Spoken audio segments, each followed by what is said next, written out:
वाहिगुरु साहब जी एक ओंकार सतनाम करता पुरख निर्भव निर्वैर अकाल मूरत अजूनी सहब गुर प्रसाद। वाहिगुरु जी का खालसा वाहिगुरु जी की फतेह। सन्मानयोग गुरु प्यारे गुरु सवारियो, सिख मिशनरी कॉलेज ਵੱਲੋਂ चल रही इस गुरमत क्लास में आप सारिਆਂ ਨੂੰ जी आया। साडा अज का विषय सिख रहत मर्यादा है, जो असी पिछले तकरीबन 6-7 लैक्चर वो कर चुके हाँ। जिस तरह आप जी जानते हो, सिख रहत मर्यादा जो हिस्से बनाए गए हैं, एक सक्षी रहनी, एक पंथक रहनी। सक्षी रहनी में 3 हिस्सों में वंडिया गया। नाम बाणी का अभ्यास, गुरमत की रहनी तो सेवा। नाम बाणी के अभ्यास का सरलेख उठाया हुई मदा का विचार असी पहला कर चुके हाँ। गुरमत की रहनी की विचार असी शुरू की हुई है, जिहदे विच एक अकाल पुरख तो छुट किसी होर देवी देवते की उपासना नहीं करनी। अपनी मुक्ति का दाता तो इष्ट केवल 10 गुरु साहिबान ते 10 गुरु साहिबान की बाणी नूं मनना, 10 गुरु साहिबान नूं इक्को जोत दा प्रकाश रूप करके मनना। गुरमत की रहनी के 3 मोटे अंग हैं। उस तो बाद सस्सा जो मध सी सिख रहत मर्यादा विच, उहदे विच जात पात, छूत छात, जंतर मंत्र, तंत्र, शगन, तिथ, मुहूर्त, ग्रह, राश, श्राद्ध, पितर, ख्या, पिंड, पत्तल, दीवा, क्रिया, होम जग, तर्पण, शिखा सूद, पद्धन, एकादशी, पूर्णमाशी आदि वर्त, तिलक, जंजू, तुलसी माला, गौर, मठ, मड़ी, मूर्ति पूजा आदि भरमा उत्ते निश्चा नहीं करना। गुरु स्थान तो बिना किसी होर धर्म के तीर्थ या धाम को अपना स्थान नहीं मानना। पीर, ब्राह्मण, पुछना, सुखना, शीरनी, वेद शास्त्र, गायत्री, गीता, कुरान, अंजील आदि उत्ते निश्चा नहीं करना। हाँ, आम वाकवी लई अनुमता के ग्रंथों का पढ़ना योग है। योग का इत्थे तक ये सदा मत इत्थे तक है। इहदे विचों असीं पहले कुछ हिस्से की विचार कर चुके हाँ, जिस विच जात पात, छूत छात, जंतर मंत्र, तंत्र, शगन, तिथ, मुहूर्त, ग्रह, राश, श्राद्ध, पितर, ख्या, पिंड, पत्तल, दीवा, क्रिया, होम जग, तर्पण, शिखा सूद, इत्थे तक असीं विचार कीते सी। तो शिखा सूद का जो मकसद है भी हिंदू मत में धार्मिक चिन्ह धारण कर लैन ही धर्मी होना मन्निया जाता। गुरु नानक साहब जी ने जो हुक्म किया सी कि हाथ में डंडा कमंडल खप्पर रख के धार्मिक चिन्ह धोती लपेट के बोधी रख के तीर्थां ते जे भरमण भी कर लिया, पर संसार समुद्र तो पार होने के लिए उस वाहिगुरु के नाम सिमरन विच अपना चित नहीं जोड़िया तो कभी भी सुख शांति की प्राप्ति नहीं हो सकती। और केवल ये दिखावे मात्र चिन्ह गुरु नानक के घर में प्रवान नहीं है। गुरु नानक के घर ने इन्हों प्रवान नहीं किया। सतगुरु पातशाह जी ने गुरबाणी अंदर भी गल दसी है, डंड कमंडल शिखा सूद धोती तीरथ गवन अर भ्रमण करे, राम नाम बिन शांत ना आपे, जप हर हर नाम सो पार परे। तो ये विचार असी कर चुके हैं। अज जी साडी विचार है, इस तो अगे जो शब्दावली है वो है पद्धन। तो पद्धन तो अज की विचार आप आरंभ करांगे। पद्धन की चीज है? इस पद्धन को दूजे लफ्जों में आम लफ्जों में मुंडन कहा जाता है। इसका नाम मुंडन है। तो ये भावें पुराने समय में सारे लोग आम तौर पर किस्साधारी होंगे सन। पुराने समय ਸਾਰੇ ਲੋਕ ਆਮ ਤੌਰ ਤੇ ਕਿੱਸਾਧਾਰੀ ਹੁੰਦੇ ਸੀ। ਕੇਸ ਮੁਰੜੇ ਪਾਪ ਬਿਦਰ ਗ੍ਰਹਿਤ ਸਮਝਿਆ ਜਾਂਦਾ ਸੀ। ਉਹਨਾਂ ਸਾਰੇ ਧਰਮਾਂ 'ਚ ਉਹਨੂੰ ਪਾਪ ਸਮਝਿਆ ਜਾਂਦਾ ਸੀ। ਪਰ ਇੱਕ ਸਮੇਂ ਬ੍ਰਾਹਮਣ ਨੇ ਛੋਟੀ ਉਮਰ ਦੇ ਵਿੱਚ ਹੀ ਬੱਚੇ ਦਾ ਸਿਰ ਮੁੰਡਨ ਕਰਨਾ ਅਤੇ ਮਾਤਾ ਪਿਤਾ ਦੇ ਮਰਨ ਤੇ ਵੱਡੇ ਪੁੱਤਰ ਦਾ ਸਿਰ ਮੁੰਡਨ ਦਾ ਰਿਵਾਜ ਚਲਾ ਦਿੱਤਾ। ਇਹਨੂੰ ਭੱਦਣ ਕਰਮ ਦੀ ਦਾ ਨਾਮ ਦਿੱਤਾ। ਇਹ ਮਰਿਆਦਾ ਬ੍ਰਾਹਮਣ ਨੇ ਚਲਾ ਦਿੱਤੀ। ਗੱਲ ਬੜੀ ਸਪਸ਼ਟ ਹੋ ਗਈ ਕਿ ਅਨਮਤੀ ਧਰਮ ਦੇ ਵਿੱਚ ਪ੍ਰਾਣੀ ਦੇ ਮਰ ਜਾਣ ਤੋਂ ਬਾਅਦ ਰਿਸ਼ਤੇਦਾਰ ਹੁਣ ਸਿਰ ਮਨਵਾਉਂਦੇ ਹਨ। ਇਸ ਨੂੰ ਭੱਦਣ ਕਿਹਾ ਜਾਂਦਾ ਹੈ। ਐਸਾ ਕਰਨ ਵਾਲੇ ਨੂੰ ਭਾਦਨੀ ਲਫ਼ਜ਼ ਜਿਹੜਾ ਵਰਤਿਆ ਜਾਂਦਾ ਹੈ। ਇਸ ਤਰ੍ਹਾਂ ਦੀ ਜਦੋਂ ਲੜਕਾ 3 ਸਾਲ ਦਾ ਹੋ ਜਾਂਦਾ ਤਾਂ ਉਹਦਾ ਮੁੰਡਨ ਕੀਤਾ ਜਾਂਦਾ। ਇਹ ਮੁੰਡਨ ਨੂੰ ਵੀ ਭੱਦਣ ਹੀ ਕਿਹਾ ਜਾਂਦਾ ਹੈ। ਗੁਰਮਤਿ ਵਿੱਚ ਇਹ ਕਰਮ ਕਰਨ ਦੀ ਸਖਤ ਮਨਾਹੀ ਕੀਤੀ ਗਈ, ਕਿਉਂਕਿ ਸਤਿਗੁਰੂ ਪਾਤਸ਼ਾਹ ਜੀ ਨੇ, ਸਤਿਗੁਰੂ ਗੁਰੂ ਨਾਨਕ ਦੇਵ ਮਹਾਰਾਜ ਨੇ ਕਿੱਸਾਧਾਰੀ ਸਰੂਪ ਜਿਹੜਾ ਸੀ ਮਨੁੱਖੀ ਆਕਾਰ ਦਾ ਇੱਕ ਜ਼ਰੂਰੀ ਹਿੱਸਾ ਦੱਸਿਆ। ਉਸ ਦੇ ਹੁਕਮ ਵਿੱਚ ਹੀ ਇਹ ਚੀਜ਼ ਆਉਂਦੀ ਹੈ ਕਿ ਸਿੱਖਾਂ ਨੂੰ ਕੇਸ ਕਤਲ ਕਰਨ ਤੋਂ ਸਤਿਗੁਰੂ ਜੀ ਨੇ ਵਰਜ ਵੀ ਦਿੱਤਾ। ਵੈਸੇ ਵੀ ਅਸੀਂ ਜਪ ਦੀ ਬਾਣੀ 'ਚ ਪੜ੍ਹਦੇ ਹਾਂ, ਹੁਕਮੀ ਹੋਵਨ ਆਕਾਰ ਹੁਕਮ ਨਾ ਕਿਹਾ ਜਾਏ, ਕਿ ਇਹ ਸਰੀਰ ਆਕਾਰ ਵਾਹਿਗੁਰੂ ਦੇ ਹੁਕਮ 'ਚ ਹੀ ਬਣਦਾ ਹੈ। ਸਾਰਾ ਕੁਛ ਉਹਦੇ ਹੁਕਮ 'ਚ ਬਣਦਾ ਤੇ ਹੁਕਮ ਨੂੰ ਅਸੀਂ ਬਿਆਨ ਵੀ ਨਹੀਂ ਕਰ ਸਕਦੇ, ਉਹਦਾ ਵਰਣਨ ਵੀ ਕੀਤਾ ਜਾ ਸਕਦਾ। ਤਾਂ ਸਿੱਖ ਹੋਣ ਦੇ ਨਾਤੇ ਇਹ ਚੀਜ਼ਾਂ ਤੋਂ ਸਾਨੂੰ ਨਾਤਾ ਰਿਸ਼ਤਾ ਤੋੜਨਾ ਪਵੇਗਾ। ਜੇ ਸਿੱਖ ਹੋ ਕੇ ਵੀ ਅਸੀਂ ਭੱਦਣ ਕਰਾਉਣਾ, ਮੁੰਡਨ ਕਰਾਉਣਾ ਹੈ, ਇਸ ਗੱਲ ਦੀ ਸਿੱਖੀ ਨੇ ਇਜਾਜ਼ਤ ਨਹੀਂ ਦਿੱਤੀ, ਨਾ ਹੀ ਸਿੱਖ ਧਰਮ ਇਸ ਗੱਲ ਦੀ ਇਜਾਜ਼ਤ ਦਿੰਦਾ। ਇੱਕ ਵਿਅੰਗਕਾਰ ਹੋਇਆ ਸਿਆਦਤ ਹਸਨ ਮੰਟੋ, ਉਹਨੇ ਇੱਕ ਛੋਟੀ ਜਿਹੀ ਕਹਾਣੀ ਲਿਖੀ ਹੈ ਵੀ ਕਿਧਰੇ ਦੰਗੇ ਫਸਾਦ ਹੋ ਰਹੇ ਸਨ। ਇੱਕ ਮੁਸਲਮਾਨ ਨਾਈ ਆਪਣੇ ਉਸਤਰੇ ਨਾਲ ਹੀ ਲੋਕਾਂ ਨੂੰ ਜ਼ਖਮੀ ਕਰੀ ਜਾ ਰਿਹਾ ਸੀ। ਮਿਲਟਰੀ ਨੇ ਉਸਦਾ ਉਸਤਰਾ ਖੋਹ ਲਿਆ। ਉਸ ਨਾਈ ਨੇ ਹਾਲ ਪਾਰਿਆ ਪਾ ਦਿੱਤੀ ਕਿ ਮੇਰਾ ਉਸਤਰਾ ਵਾਪਸ ਕਰ ਦਿਓ, ਮੈਂ ਸਿੱਖ ਨਹੀਂ ਬਣਨਾ। ਹੁਣ ਇਹਨੂੰ ਥੋੜੇ ਜਿਹੇ ਸਮਝਣ ਦੀ ਲੋੜ ਹੈ ਵੀ ਉਸ ਵੇਲੇ ਸਿੱਖਾਂ ਦਾ ਇੰਨਾ ਪ੍ਰਭਾਵ ਸੀ। ਉਸ ਵੇਲੇ ਉਹ ਕਹਿੰਦਾ ਵੀ ਮੇਰਾ ਹੁਣ ਤੁਸੀਂ ਉਸਤਰਾ ਖੋਹ ਲਿਆ ਤੇ ਮੈਨੂੰ ਵਾਲ ਕੱਟੇ ਨਹੀਂ ਜਾਣੇ ਤੇ ਮੈਂ ਸਿੱਖ ਬਣ ਜਾਗਾ, ਇਸ ਕਰਕੇ ਵੀ ਮੈਂ ਸਿੱਖ ਨਹੀਂ ਬਣਨਾ, ਮੇਰਾ ਉਸਤਰਾ ਵਾਪਸ ਕਰ ਦਿਓ। ਭਾਵ ਸਿੱਖੀ ਦੀ ਉਸ ਵੇਲੇ ਕਿੰਨੀ ਗੱਲਬਾਤ ਉਸ ਲੋਕਾਂ ਨੂੰ ਪਤਾ ਸੀ। ਮੇਰੇ ਕਹਿਣ ਦਾ ਮਤਲਬ ਸਿੱਖੀ ਦਾ ਇੱਕ ਨਿਆਰਾਪਨ, ਸਿੱਖੀ ਦੀ ਇੱਕ ਵੱਖਰੀ ਹੋਂਦ ਹੈ, ਵੱਖਰਾ ਸਰੂਪ ਹੈ। ਸਿੱਖਾਂ ਦਾ ਇੱਕ ਵੱਖਰਾ ਆਇਡੈਂਟੀਟੀ ਹੈ। ਇਸ ਗੁਰੂ ਦੇ ਮੋਹਰ ਹਨ ਜਿਹੜੇ ਕੱਟਣ ਦੇ ਸਾਨੂੰ ਪਾਬੰਦੀ ਲੱਗੀ ਗਈ। ਜਦੋਂ 1699 ਦੀ ਵਿਸਾਖੀ ਨੂੰ ਖੰਡੇ ਬਾਟੇ ਦੀ ਪਹੁਲ ਦੇ ਕੇ ਸਿੱਖਾਂ ਨੂੰ ਕੇਸ ਰੱਖਣ ਦਾ ਪੱਕਾ ਪ੍ਰਣ ਕਰਾ ਲਿਆ, ਕਿਉਂਕਿ ਕੇਸ ਰੱਖਣ ਦਾ ਰਵਾਇਤ, ਕੇਸ ਨਾ ਕੱਟਣ ਦੀ ਰਵਾਇਤ ਮੈਂ ਕਹਾਂਗਾ, ਕੇਸ ਰੱਖੇ ਦਾ ਅਕਾਲ ਪੁਰਖ ਦੇ ਜਦੋਂ ਉਹਦੇ ਹੁਕਮ 'ਚ ਪਹਿਲੇ ਰੱਖੇ ਹੋਏ ਨੇ। ਕੇਸ ਨਾ ਕੱਟਣ ਦੀ ਰਵਾਇਤ ਜਾਂ ਹੁਕਮ ਸੀ, ਇਹ ਗੁਰੂ ਨਾਨਕ ਪਾਤਸ਼ਾਹ ਤੋਂ ਚੱਲਦੀ ਆਉਂਦੀ ਹੈ। ਭਾਈ ਮਰਦਾਨਾ ਜੀ ਦਾ ਜਦੋਂ ਮਿਲਾਪ ਹੁੰਦਾ ਔਰ ਜਦੋਂ ਸਤਿਗੁਰੂ ਜੀ ਨੇ ਉਹਨੂੰ ਭਾਈ ਮਰਦਾਨਾ ਜੀ ਨੂੰ ਆਪਣਾ ਸਾਥੀ ਚੁਣਿਆ, ਉਹਦੇ ਅੱਗੇ 3 ਸ਼ਰਤਾਂ ਰੱਖੀਆਂ ਸੀ। ਭਾਈ ਮਰਦਾਨਾ ਜੀ ਸਵੇਰੇ ਉੱਠ ਕੇ ਸਤਨਾਮ ਦਾ ਜਾਪ ਕਰਨਾ, ਕੇਸ ਕਤਲ ਨਹੀਂ ਕਰਾਉਣੇ, ਤੇ ਤੀਸਰਾ ਸੀ ਘਰ ਆਏ ਹੋਏ ਲੋੜਵੰਦ ਦੀ ਸਹਾਇਤਾ ਕਰਨੀ, ਜੋ ਵੀ ਘਰ 'ਚ ਲੋੜਵੰਦ ਆਉਂਦਾ ਉਹਨੂੰ ਸਹਾਇਤਾ ਜ਼ਰੂਰ ਕਰਨੀ। 3 ਚੀਜ਼ਾਂ ਰੱਖਿਆ ਸੀ। ਸਰਬੱਤ ਦੇ ਭਲੇ ਦੀ ਗੱਲ, ਉਸ ਪ੍ਰਮਾਤਮਾ ਦੇ ਹੁਕਮ ਵਿੱਚ ਰਹਿਣ ਦੀ ਗੱਲ, ਤੇ ਉਹਦੇ ਨਾਮ ਸਿਮਰਨ ਜੁੜ ਕੇ ਆਤਮਿਕ ਅਭਿਆਸ ਉੱਚਾ ਕਰਨ ਦੀ ਗੱਲ। 3 ਸ਼ਰਤਾਂ ਪਾਤਸ਼ਾਹ ਜੀ ਨੇ ਭਾਈ ਮਰਦਾਨਾ ਜੀ ਅੱਗੇ ਰੱਖੀਆਂ ਸੀ। ਤੇ ਭਾਈ ਮਰਦਾਨਾ ਜੀ ਨੇ ਤਿੰਨੇ ਹੀ ਸ਼ਰਤਾਂ ਨੂੰ ਪ੍ਰਵਾਨ ਕਰਦਿਆਂ, ਤਿੰਨੇ ਹੀ ਸ਼ਰਤਾਂ ਨੂੰ ਕਬੂਲ ਕਰਦਿਆਂ ਹੋਇਆ ਸਤਿਗੁਰੂ ਗੁਰੂ ਨਾਨਕ ਦੇਵ ਮਹਾਰਾਜ ਦਾ ਸਾਥ ਦੇਣਾ ਮਨਜ਼ੂਰ ਕੀਤਾ। ਔਰ ਲਗਭਗ ਇਤਿਹਾਸਕਾਰਾਂ ਦੇ ਲਿਖਣ ਮੁਤਾਬਕ 54 ਸਾਲ ਭਾਈ ਮਰਦਾਨਾ ਜੀ ਔਰ ਗੁਰੂ ਨਾਨਕ ਦੇਵ ਮਹਾਰਾਜ ਦਾ ਸਾਥ ਜਿਹੜਾ ਸੀ ਉਹ ਨਿਭਦਾ ਰਿਹਾ, ਜਦ ਤੱਕ ਭਾਈ ਮਰਦਾਨਾ ਜੀ ਕਾਲ ਚਲਾਣਾ ਨਹੀਂ ਕਰ ਗਏ। ਪਿਆਰ ਵੀ ਬੜਾ ਸੀ ਸਤਿਗੁਰੂ ਗੁਰੂ ਨਾਨਕ ਦੇਵ ਪਾਤਸ਼ਾਹ ਦਾ। ਭਾਈ ਮਰਦਾਨਾ ਜੀ ਨੂੰ ਭਾਈ ਕਹਿ ਕੇ ਬੁਲਾਉਂਦੇ ਸਨ ਹਮੇਸ਼ਾ ਹੀ।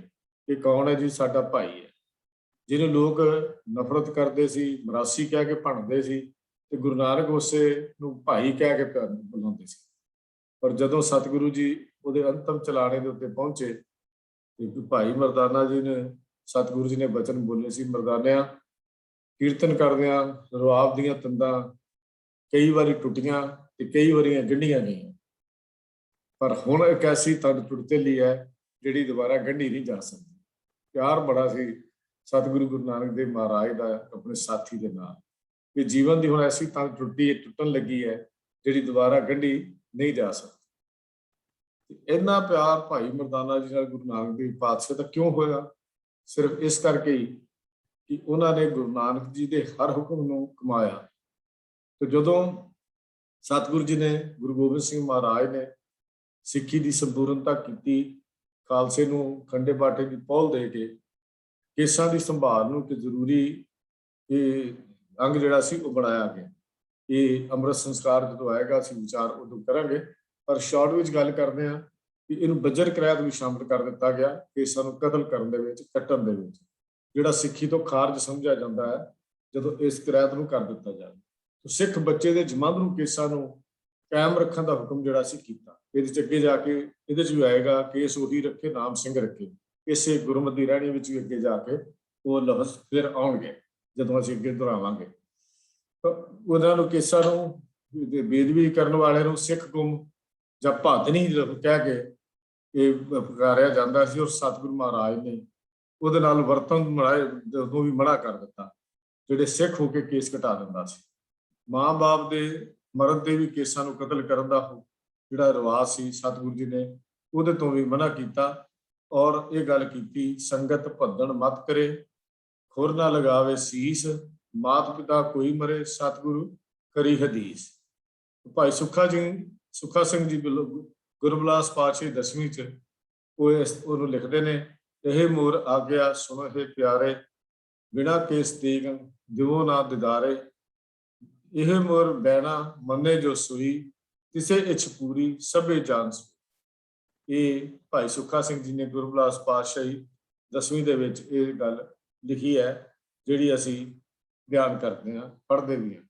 ਕਾਬਲ ਦੇ ਸੰਗਤਾਂ ਨੂੰ ਜਦੋਂ ਹੁਕਮਨਾਮਾ ਜਾਰੀ ਕੀਤਾ ਸਤਿਗੁਰੂ ਪਾਤਸ਼ਾਹ ਜੀ ਨੇ, ਉਹਨਾਂ ਨੂੰ ਵੀ ਕਿਹਾ ਸਿੱਖਾਂ ਨੂੰ ਭਾਦਨੀ ਦੀ ਸੰਗਤ ਬੈਠਣ ਤੋਂ ਮਨਾ ਕਰ ਦਿੱਤਾ। ਇਹ ਭੱਦਣ ਦਾ ਅਰਥ ਹੈ ਵੀ ਕੇਸਾਂ ਦਾ ਮੁੰਡਨ ਕਰਨਾ, ਕੇਸਾਂ ਨੂੰ ਜਾਂ ਮਰਨ ਦੇ ਉੱਤੇ ਜਾਂ 3 ਸਾਲ ਦੇ ਬੱਚੇ ਦੇ ਉੱਤੇ ਕਿਸੇ ਤਰ੍ਹਾਂ ਵੀ ਕੇਸਾਂ ਨੂੰ ਕਤਲ ਕਰਨਾ ਜਿਹੜਾ ਹੈ, ਇਹ ਭਾਦਨੀ, ਉਹਨੂੰ ਕਤਲ ਕਰਾਉਣ ਵਾਲੇ ਨੂੰ ਭਾਦਨੀ ਕਿਹਾ ਜਾਂਦਾ ਹੈ, ਤੇ ਜਿਹੜਾ ਕਿਰਿਆ ਹੈ ਉਹਨੂੰ ਭੱਦਣ ਲਫ਼ਜ਼ ਜਿਹੜਾ ਹੈ ਉਹ ਵਰਤਿਆ ਜਾਂਦਾ।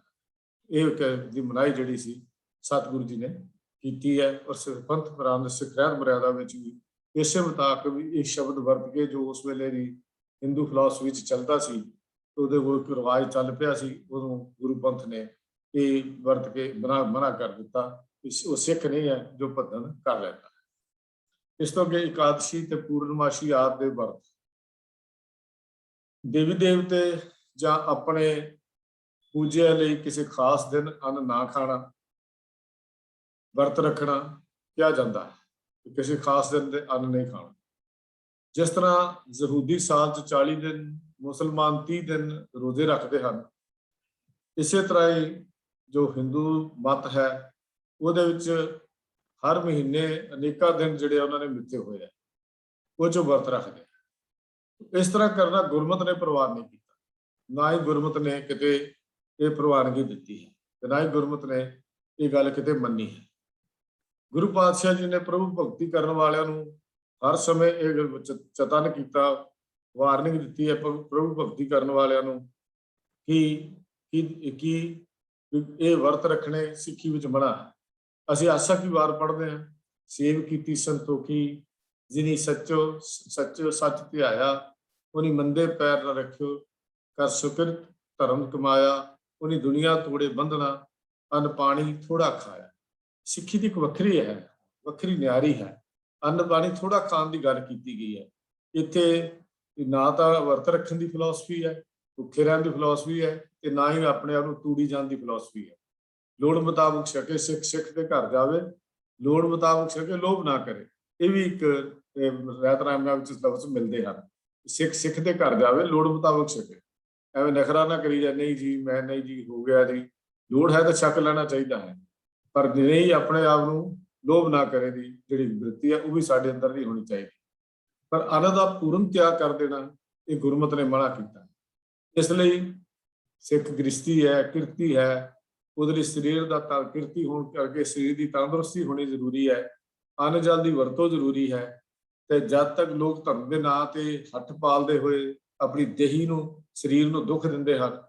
ਸਤਿਗੁਰੂ ਪਾਤਸ਼ਾਹ ਜੀ ਨੇ ਉਹਦਾਂ ਦਾ ਜ਼ਿਕਰ ਕੀਤਾ, ਅੰਨ ਨਾ ਖਾਇਆ, ਸਾਧ ਗਵਾਇਆ, ਬਹੁਤ ਦੁੱਖ ਪਾਇਆ, ਦੂਜਾ ਪਾਇਆ। ਫਿਰ ਪਾਤਸ਼ਾਹ ਸਤਿਗੁਰੂ ਬਚਨ ਕਰਦੇ, ਅੰਨ ਨਾ ਖਾਏ ਦੇਹੀ ਦੁੱਖ ਦੀਜੇ, ਨਿਰਗੁਣ ਗਿਆਨ ਤ੍ਰਿਪਤ ਨਹੀਂ ਕੀਜੇ। ਇਹ ਗੁਰਬਾਣੀ ਨੇ ਗੱਲਾਂ ਸਾਡੀਆਂ ਦਿੱਤੀਆਂ ਹੋਈਆਂ। ਗੁਰਮਤਿ ਦੇ ਇਸ ਰਹਿਣੀ ਦੇ ਅਧਿਆਏ ਦੇ ਵਿੱਚ ਦ੍ਰਿੜਤਾ ਦੇ ਨਾਲ ਇਹ ਗੱਲ ਦੀ ਮਨਾਹੀ ਕੀਤੀ ਗਈ ਹੈ ਕਿ ਕਿਸੇ ਕਿਸਮ ਦਾ ਵਰਤ ਸਿੱਖ ਨੇ ਨਹੀਂ ਰੱਖਣਾ। ਇਹਨਾਂ ਵਰਤਾਂ ਦੀ ਸੂਚੀ ਜੇ ਕਰਾਂਗੇ ਤਾਂ ਲੰਬੀ ਹੈ ਬਹੁਤ। ਵੀਰਵਾਰ ਦਾ ਵਰਤ, ਸ਼ਨੀਚਰਵਾਰ ਦਾ ਵਰਤ, ਸਤਵੀਂ ਦਾ ਵਰਤ, ਨੌਵੀਂ ਦਾ ਵਰਤ, ਦਸਵੀਂ ਦਾ ਵਰਤ, ਨਿਰਜਲਾ ਵਰਤ, ਇਕਾਦਸ਼ੀ ਦਾ ਵਰਤ, ਪੂਰਨਮਾਸ਼ੀ ਦਾ ਵਰਤ, ਅਹੋਈ ਦਾ ਵਰਤ, ਕਰਵਾ ਚੌਥ ਦਾ ਵਰਤ। ਬੜੀ ਲੰਬੀ ਚੌੜੀ ਇਹ ਲਿਸਟ ਹੈ। ਹੋਰ ਤਾਂ ਹੋਰ ਸੰਤੋਸ਼ੀ ਮਾਂ ਦਾ ਵਰਤ। ਇਹ ਸੰਤੋਸ਼ੀ ਮਾਂ ਦਾ ਨਾ ਤਾਂ ਕੋਈ ਹਵਾਲਾ ਹੀ ਮਿਲਦਾ ਤੇ ਨਾ ਹੀ ਇਸਦਾ ਕੋਈ ਇਤਿਹਾਸ ਮਿਲਦਾ, ਜਾਂ ਕੋਈ ਇਤਿਹਾਸ ਵੀ ਨਹੀਂ ਮਿਲਦਾ। ਇਹ ਇੱਕ ਪਾਤਰ, ਕਾਲਪਨਿਕ ਪਾਤਰ ਜਿਹਨੂੰ ਅਸੀਂ ਕਹਿ ਦਿੰਦੇ ਹਾਂ, ਇਸ ਦੇ ਨਾਮ ਦੀ ਵਰਤੋਂ ਜਿਹੜੀ ਸੀ ਸ਼ੁਰੂ ਕਰ ਦਿੱਤੀ ਗਈ। ਸਤਿਗੁਰੂ ਜੀ ਨੇ ਇਹ ਗੱਲ ਸਾਨੂੰ ਮਨਾ ਕਰ ਦਿੱਤੀ। ਸਾਡੀ ਦਾ ਗੁਰਮਤਿ ਦਾ ਫਿਲਾਸਫੀ ਹੈ, ਅਲਪਹਾਲ ਸਰੂਪ ਨਿੰਦਰਾ ਦਾ ਸਿਧਾਂਤ ਹੈ ਜੋ ਸਾਨੂੰ ਮਿਲਦਾ ਹੈ। ਅੰਨ ਦਾ ਤਿਆਗ ਨਹੀਂ ਕਰਨਾ, ਅੰਨ ਥੋੜਾ ਖਾਣਾ ਹੈ, ਆਪਣੀ ਲੋੜ ਮੁਤਾਬਕ ਖਾਣਾ ਹੈ। ਸੂਫੀ ਲੋਕ ਵੀ ਇਹ ਕਹਿੰਦੇ ਨੇ ਕਿ ਜੇ 6 ਛਟਾਂਗਾ ਖੁਰਾਕ ਤੁਹਾਡੇ 2.5 ਮਣ ਸਰੀਰ ਨੂੰ ਚੁੱਕ ਸਕਦੀ ਹੈ, ਇਸ ਤੋਂ ਬਾਅਦ ਜਿੰਨਾ ਵੀ ਤੁਸੀਂ ਖਾਓਗੇ ਉਹ ਤੁਹਾਡੇ ਸਰੀਰ ਨੂੰ ਚੁੱਕਣਾ ਪਵੇਗਾ। ਉਹਦਾ ਭਾਰ ਤੁਹਾਡੇ ਸਰੀਰ ਨੂੰ ਚੁੱਕਣਾ ਪਵੇਗਾ ਜਿੰਨੀ ਖੁਰਾਕ ਤੁਸੀਂ ਵੱਧ ਖਾਓਗੇ। ਹੋ ਵੀ ਰਿਹਾ ਸਾਡੇ ਨਾਲ। ਅੱਜ ਸਾਰੇ ਹੀ ਅਸੀਂ ਵੱਡੇ ਵੱਡੇ ਅਗਲੇ ਪਾਸੇ ਨੂੰ ਪੇਟ ਨੂੰ ਢਿੱਡ ਵਧੇ ਕਹਿ ਦਿੰਦੇ ਆ। ਇਹ ਕਾਰਨ ਹੈ ਵੀ ਸਾਡੀ ਖੁਰਾਕ ਜਿਹੜੀ ਹੈ ਉਹ ਲੋੜ ਤੋਂ ਵੱਧ ਹੈ। ਜਦੋਂ ਅਸੀਂ ਲੋੜ ਤੋਂ ਵੱਧ ਖਾ ਰਹੇ ਹਾਂ ਖੁਰਾਕ, ਤਾਂ ਉਹਦੇ ਮੋਟਾਪਾ ਸਾਡੇ ਸਰੀਰ ਦੇ ਵਿੱਚ ਆਏਗਾ ਹੀ ਆਏਗਾ। ਜਿੰਨੀਆਂ ਕੈਲਰੀਜ਼ ਅਸੀਂ ਬਰਨ ਨਹੀਂ ਕਰਦੇ ਪਰ ਅਸੀਂ ਖਾਂਦੇ ਜ਼ਿਆਦਾ ਹਾਂ, ਉਹ ਸਾਡਾ ਉਹ ਮੋਟਾਪੇ ਦਾ ਕਾਰਨ ਬਣ ਜਾਂਦਾ ਹੈ। ਤੇ ਗੁਰੂ ਪਾਤਸ਼ਾਹ ਕਹਿੰਦੇ ਨੇ ਖਾਣਾ ਪੀਣਾ ਪਵਿੱਤਰ ਹੈ, ਜਿੱਤੋਂ ਰਿਜ਼ਕ ਸਮਾਏ। ਮਾਲਕ ਨੇ ਦਿੱਤਾ ਖਾਣਾ ਪੀਣਾ, ਪਰ ਇੱਕ ਲਿਮਟ ਹੈ, ਪਾਬੰਦੀ ਲਾਈ ਹੈ ਵੀ ਲੋੜ ਤੋਂ ਬਿਨਾਂ ਨਹੀਂ ਖਾਣਾ। ਅੰਨ ਪਾਣੀ ਥੋੜਾ ਹੀ ਖਾਇਆ ਦੀ ਗੱਲ ਹੈ। ਹੁਣ ਤੇ ਸਕੂਲ ਘੁਮਾਇਆ, ਅੰਨ ਪਾਣੀ ਥੋੜਾ ਹੀ ਖਾਇਆ ਦੀ ਗੱਲ ਕੀਤੀ ਹੈ। ਗੁਰਮਤਿ ਦੀ ਗਰੀਬੀ ਆਵੇ ਦੀ ਗੱਲ ਕੀਤੀ ਹੈ ਗੁਰਬਾਣੀ ਨੇ। ਇਹ ਸੱਚੇ ਪਾਤਸ਼ਾਹ ਜੀ ਨੇ ਕਿਸੇ ਕਿਸਮ ਦੇ ਵਰਤ ਰੱਖਣ ਦੀ ਜਿਹੜੀ ਹੈ ਉਹ ਮਨਾਹੀ ਕਰ ਦਿੱਤੀ ਹੈ।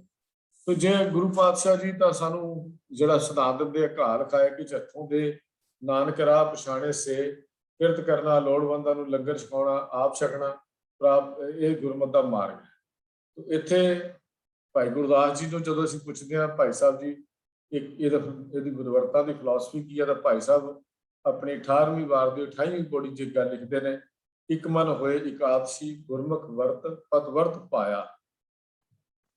ਫਿਰ ਵਰਤ ਨੇਮ ਲਖ ਦਾਨ ਕਰਮ ਕਮਾਵਨਾ, ਲੋ ਬਾਲੀ ਦਰਗਾਹ ਪਖੰਡ ਨਾ ਜਾਵਨਾ, ਲੱਖ ਜਪ ਲੱਖ ਸੰਜਮ ਹੋਮ ਜਗ ਲੱਖ ਵਰਤ ਕਰਨ ਦੇ, ਗੁਰਸਿੱਖੀ ਸੁਖ ਤਿਲ ਨਾ ਲਹੰਦੇ। ਵੀ ਇਹ ਜਿਹੜਾ ਸੁੱਖ ਹੈ ਇਹਨਾਂ ਨੂੰ ਤਿਲ ਜਿੰਨਾ ਵੀ ਨਹੀਂ ਮਿਲਦਾ ਜਿਹੜੇ ਇਹ ਕਰਮ ਕਰਦੇ ਹਨ। ਤੋ ਜੀਵਨ ਨੂੰ ਉਚੇਰਾ ਚੁੱਕਣ ਦੇ ਲਈ ਸੱਚ ਧਾਰਨ ਕਰਨਾ ਹੀ ਸਭ ਤੋਂ ਵੱਡਾ ਵਰਤ ਹੈ। ਸੱਚ ਧਾਰਨ ਕਰਨਾ ਹੀ ਸਭ ਤੋਂ ਵੱਡਾ ਵਰਤ ਹੈ। ਇਹ ਦੇਸ਼ ਕੀਤਾ। ਜੇ ਅਸੀਂ ਪ੍ਰੇਮ ਸਮਾਰਗ ਨੂੰ ਪੜ੍ਹਦੇ ਹਾਂ ਤਾਂ ਪ੍ਰੇਮ ਸਮਾਰਗ ਦੇ ਵਿੱਚ ਵੀ ਇੱਕ ਲਿਖਿਆ ਹੋਇਆ ਹੈ कि अखा का, जिह्वा का, सरवरों का, हथों का, पैरों का, इंद्री का एक ये वर्त रखे।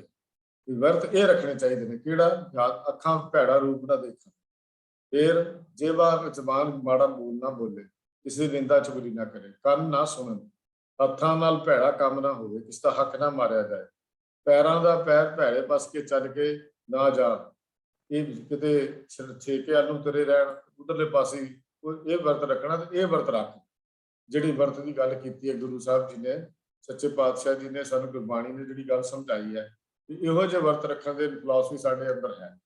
ਅੱਖੀਆਂ ਦੇ ਨਾਲ ਪਰਾਇਆ ਰੂਪ ਨਹੀਂ ਦੇਖਣਾ, ਜੇਵਾ ਕਰ ਮਿੱਥਿਆ ਨਾ ਬੋਲੇ, ਜੋ ਪ੍ਰੇਮ ਸਮਾਰਗ ਜੋ ਲਫ਼ਜ਼ ਲਿਖੇ ਹਨ, ਜੇਵਾ ਕਰ ਮਿੱਥਿਆ ਨਾ ਬੋਲੇ, ਨਿੰਦਿਆ ਨਾ ਕਰੇ ਔਰ ਬਹੁਤਾ ਸਵਾਦ ਨਾ ਚੱਕੇ, ਜੋ ਸਹਿਜ में ਆਵੇ ਅੰਗੀਕਾਰ ਕਰੇ, ਪਰਤਰਿਆਂ ਨੂੰ ਹੱਥ ਨਾ ਲਾਏ, पैरा कर बुरे कर्म ਨੂੰ ਨਾ ਧਾਏ, इंद्री को स्वाए अपनी स्त्री स्पर्श न दे, ध्यान श्री गुरु परम गुरु का करे। ये व्रत जो पुरानी स्थिति रखेगा अंतकाल सात सुखाले निकलेंगे और गुरु का सिख गुरपुर अकाल पुरख चित आवेगा। तो ये प्रेम स्मारक ने भी ये गल ये सड़ी है लिखी हुई है। ਇਹ ਫਿਲਾਸਫੀ ਹੈ ਏਕਾਦਸ਼ੀ ਤੇ ਪੂਰਨਮਾਸ਼ੀ ਦੇ ਵਰਤ ਰੱਖਣ ਦੀ ਜਿਹੜੀ ਕਹਾਣੀ ਹੈ ਉਹਦੇ ਗੁਰਮਤਿ ਦਾ ਫਿਲਾਸਫੀ ਆਪ ਜੀ ਦੇ ਨਾਲ ਮੈਂ ਸਾਂਝੀ ਕੀਤੀ ਹੈ। ਅੱਗੇ ਲਫ਼ਜ਼ ਹੈ ਤਿਲਕ। ਤਿਲਕ ਗੁਰਮਤਿ ਮਾਰਗ ਵਿੱਚ ਜੋਗੀਆਂ, ਸੰਨਿਆਸੀਆਂ ਜਾਂ ਵੈਸ਼ਨਵਾਂ ਆਦਿ ਸਰੀਰ ਦੇ ਵੱਖ-ਵੱਖ ਅੰਗਾਂ, ਹਿਰਦੇ, ਨਾਭੀ, ਬਾਹਾਂ ਆਦਿ ਉੱਤੇ ਕੇਸਰ ਜਾਂ ਹੋਰ ਵਸਤੂ ਦਾ ਤਿਲਕ ਲਾਉਣ ਦਾ ਕੋਈ ਵਿਧਾਨ ਨਹੀਂ ਹੈ। ਗੁਰਮਤਿ ਦਾ ਮਾਰਗ ਦੇ ਵਿੱਚ ਸਿੱਖ ਦੇ ਮੱਥੇ ਤੇ ਤਿਲਕ ਕੇਵਲ ਗੁਰੂ ਸੰਗਤ ਦੀ ਧੂੜ ਜਿਹੜੀ ਅਸੀਂ ਮੱਥਾ ਗੁਰੂ ਅੱਗੇ ਟੇਕਦੇ ਹਾਂ ਇਹੋ ਹੀ ਹੈ, ਸਾਡੇ ਲਈ ਹੋਰ ਤਿਲਕ ਕੋਈ ਨਹੀਂ। ਭਾਈ ਗੁਰਦਾਸ ਜੀ ਆਪਣੀ ਰਚਨਾ 'ਚ ਗੱਲ ਕਰਦੇ ਹਨ, ਚਰਨ ਸ਼ਰਨ ਮਸਤਕ ਧਰਨ, ਚਰਨ ਰੇਣ ਮੁਖ ਤਿਲਕ ਲਹੰਦੇ, ਤਿਲਕ ਸੁਹਾਂਦੇ। ਵੀ ਗੁਰਸਿੱਖ ਦਾ ਤਿਲਕ ਇਹੋ ਹੀ ਹੈ। ਜੇ ਤਿਲਕ ਦੀ ਫਿਲਾਸਫੀ ਦੀ ਗੱਲ ਕਰਾਂਗਾ ਤਾਂ ਮੈਂ ਸ਼ਾਇਦ ਇੱਥੇ ਸਾਂਝੀ ਨਹੀਂ ਕਰ ਸਕਦਾ, ਕਿਉਂਕਿ ਬਹੁਤ ਹੀ ਗੰਦਾ ਮਿਥਿਹਾਸ ਇਹਦੇ ਪਿੱਛੇ ਇਹ ਫਿਲਾਸਫੀ ਦਾ ਹੈ। ਜਿਹੜਾ ਸਹਿਸਰਦਾਨ ਦੇ ਇੰਦਰ ਰਵਾਇਆ ਪਰਸਰਾਮ ਰੋਵੇ ਕਰ ਆਇਆ ਦੀ ਫਿਲਾਸਫੀ ਵਿੱਚ ਵੀ ਗੁਰੂ ਨਾਨਕ ਪਾਤਸ਼ਾਹ ਜੀ ਨੇ ਵੀ ਉੱਥੇ ਉਹਦੀ ਉਦਾਹਰਨ ਸੰਖੇਪ ਟੂਕ ਮਾਤਰ ਗੱਲ ਦਿੱਤੀ ਹੈ। ਕਿੱਥੋਂ ਚੱਲਿਆ, ਕਿਵੇਂ ਚੱਲਿਆ, ਇਹ ਸਹਿਸਰਦਾਨ ਦੇ ਇੰਦਰ ਰਵਾਇਆ ਤੋਂ ਇੱਥੋਂ ਜਿਹੜੀ ਤਿਲਕ ਦੀ ਫਿਲਾਸਫੀ ਚੱਲੀ ਹੈ। ਤਿਲਕ ਕਿਉਂ ਲਾਇਆ ਗਿਆ, ਕਿਸ ਤਰ੍ਹਾਂ ਲਾਇਆ ਗਿਆ, ਪਹਿਲੀ ਵਾਰੀ ਕਿਹਨੇ ਐਲਾਨ ਕੀਤਾ, ਇਹ ਸਾਰੀ ਕਹਾਣੀ ਇੰਦਰ ਦੇ ਨਾਲ ਜਾ ਕੇ ਜੁੜਦੀ ਹੈ। ਇਤਿਹਾਸ ਦੇ ਨਾਲ ਆਪਣਾ ਕੋਈ ਬਹੁਤਾ ਰਿਲੇਸ਼ਨ ਨਹੀਂ, ਇਸ ਕਰਕੇ ਮੈਂ ਉਹਦੀ ਵਿਆਖਿਆ ਕਰਨੀ ਵੀ ਨਹੀਂ ਚਾਹੁੰਦਾ, ਨਾ ਹੀ ਕੋਈ ਬਹੁਤਾ ਮਕਸਦ ਆਪਣਾ ਹੱਲ ਹੋਏਗਾ ਕਿ ਕਿੱਥੋਂ ਚੱਲਿਆ ਕੀ ਨਹੀਂ। ਇੰਨਾ ਹੀ ਗੱਲ ਸਿਰਫ ਸਮਝਣੀ ਚਾਹੀਦੀ ਹੈ, 12 ਤਿਲਕ ਮਿਟਾਏ ਕੇ ਗੁਰਮੁਖ ਤਿਲਕ ਨਿਸ਼ਾਨ ਚੜਾਇਆ। ਵੀ ਇਹ ਜਿਹੜੇ 12 ਪ੍ਰਕਾਰ ਦੇ ਤਿਲਕ ਦੱਸੇ ਇਹਨਾਂ ਨੂੰ ਛੱਡ ਕੇ ਗੁਰੂ ਦਾ ਸਿੱਖ ਜਿਹੜਾ ਹੈ ਉਹ ਗੁਰੂ ਅੱਗੇ ਮਸਤਕ ਝੁਕਾ ਦੇਵੇ, ਇਹੀ ਉਹਦਾ ਸਭ ਤੋਂ ਵੱਡਾ ਤਿਲਕ ਹੈ। ਇਸ ਕਰਕੇ ਪੂਜਾ ਵਰਤ ਤਿਲਕ ਇਸ਼ਨਾਨਾ ਪੁੰਨ ਦਾਨ ਮੁਦੈਨ, ਕਹੂ ਨ ਭੇਜੇ ਸੰਜਮ ਸੁਆਮੀ ਬੋਲੇ ਮਿੱਠੇ ਬੈਨ, ਹਰ ਜੀ ਕੋ ਨਾਮ ਜਪਤ ਮਨ ਚੈਨ। ਸਾਡੇ ਗੁਰਮਤਿ ਦੀ ਫਿਲਾਸਫੀ ਇਹ ਹੈ, ਸਾਡੇ ਪੂਜਾ ਵਰਤ ਦੀ ਕੋਈ ਗੱਲ ਨਹੀਂ, ਤਿਲਕ ਇਸ਼ਨਾਨ ਦੀ ਕੋਈ ਕਹਾਣੀ ਨਹੀਂ ਹੈ। ਔਰ ਸਤਿਗੁਰੂ ਪਾਤਸ਼ਾਹ ਜੀ ਦੇ ਇਹ ਬਚਨ ਸਾਨੂੰ ਅੰਦਰ ਰੱਖਣੇ ਚਾਹੀਦੇ ਆ। ਜੇ ਅਸੀਂ ਪੰਥ ਪ੍ਰਕਾਸ਼ ਦੀ ਗੱਲ ਕਰਦੇ ਹਾਂ ਉਹਦੇ 'ਚ ਵੀ ਹਵਾਲੇ ਮਿਲਦੇ ਨੇ, ਜੰਜੂ ਤਿਲਕ ਨਾ ਛਾਪਾ ਧਾਰੇ, ਬੜਾ ਸ਼ਰਾ ਹਿੰਦੂਆਂ ਦੀ ਨਹਿ ਪਾਵੇ।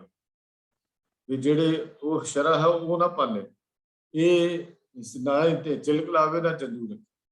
ਤੋ ਇਹ ਫਿਲਾਸਫੀ ਜਿਹੜੀ ਹੈ ਉਹ ਤਿਲਕ ਦੀ ਇਹ ਹਿੰਦੂ ਮਤ ਵਿੱਚ ਆਈ ਹੈ, ਜਿਹਦਾ ਗੁਰਮਤਿ ਨਾਲ ਕੋਈ ਸੰਬੰਧ ਨਹੀਂ ਹੈ।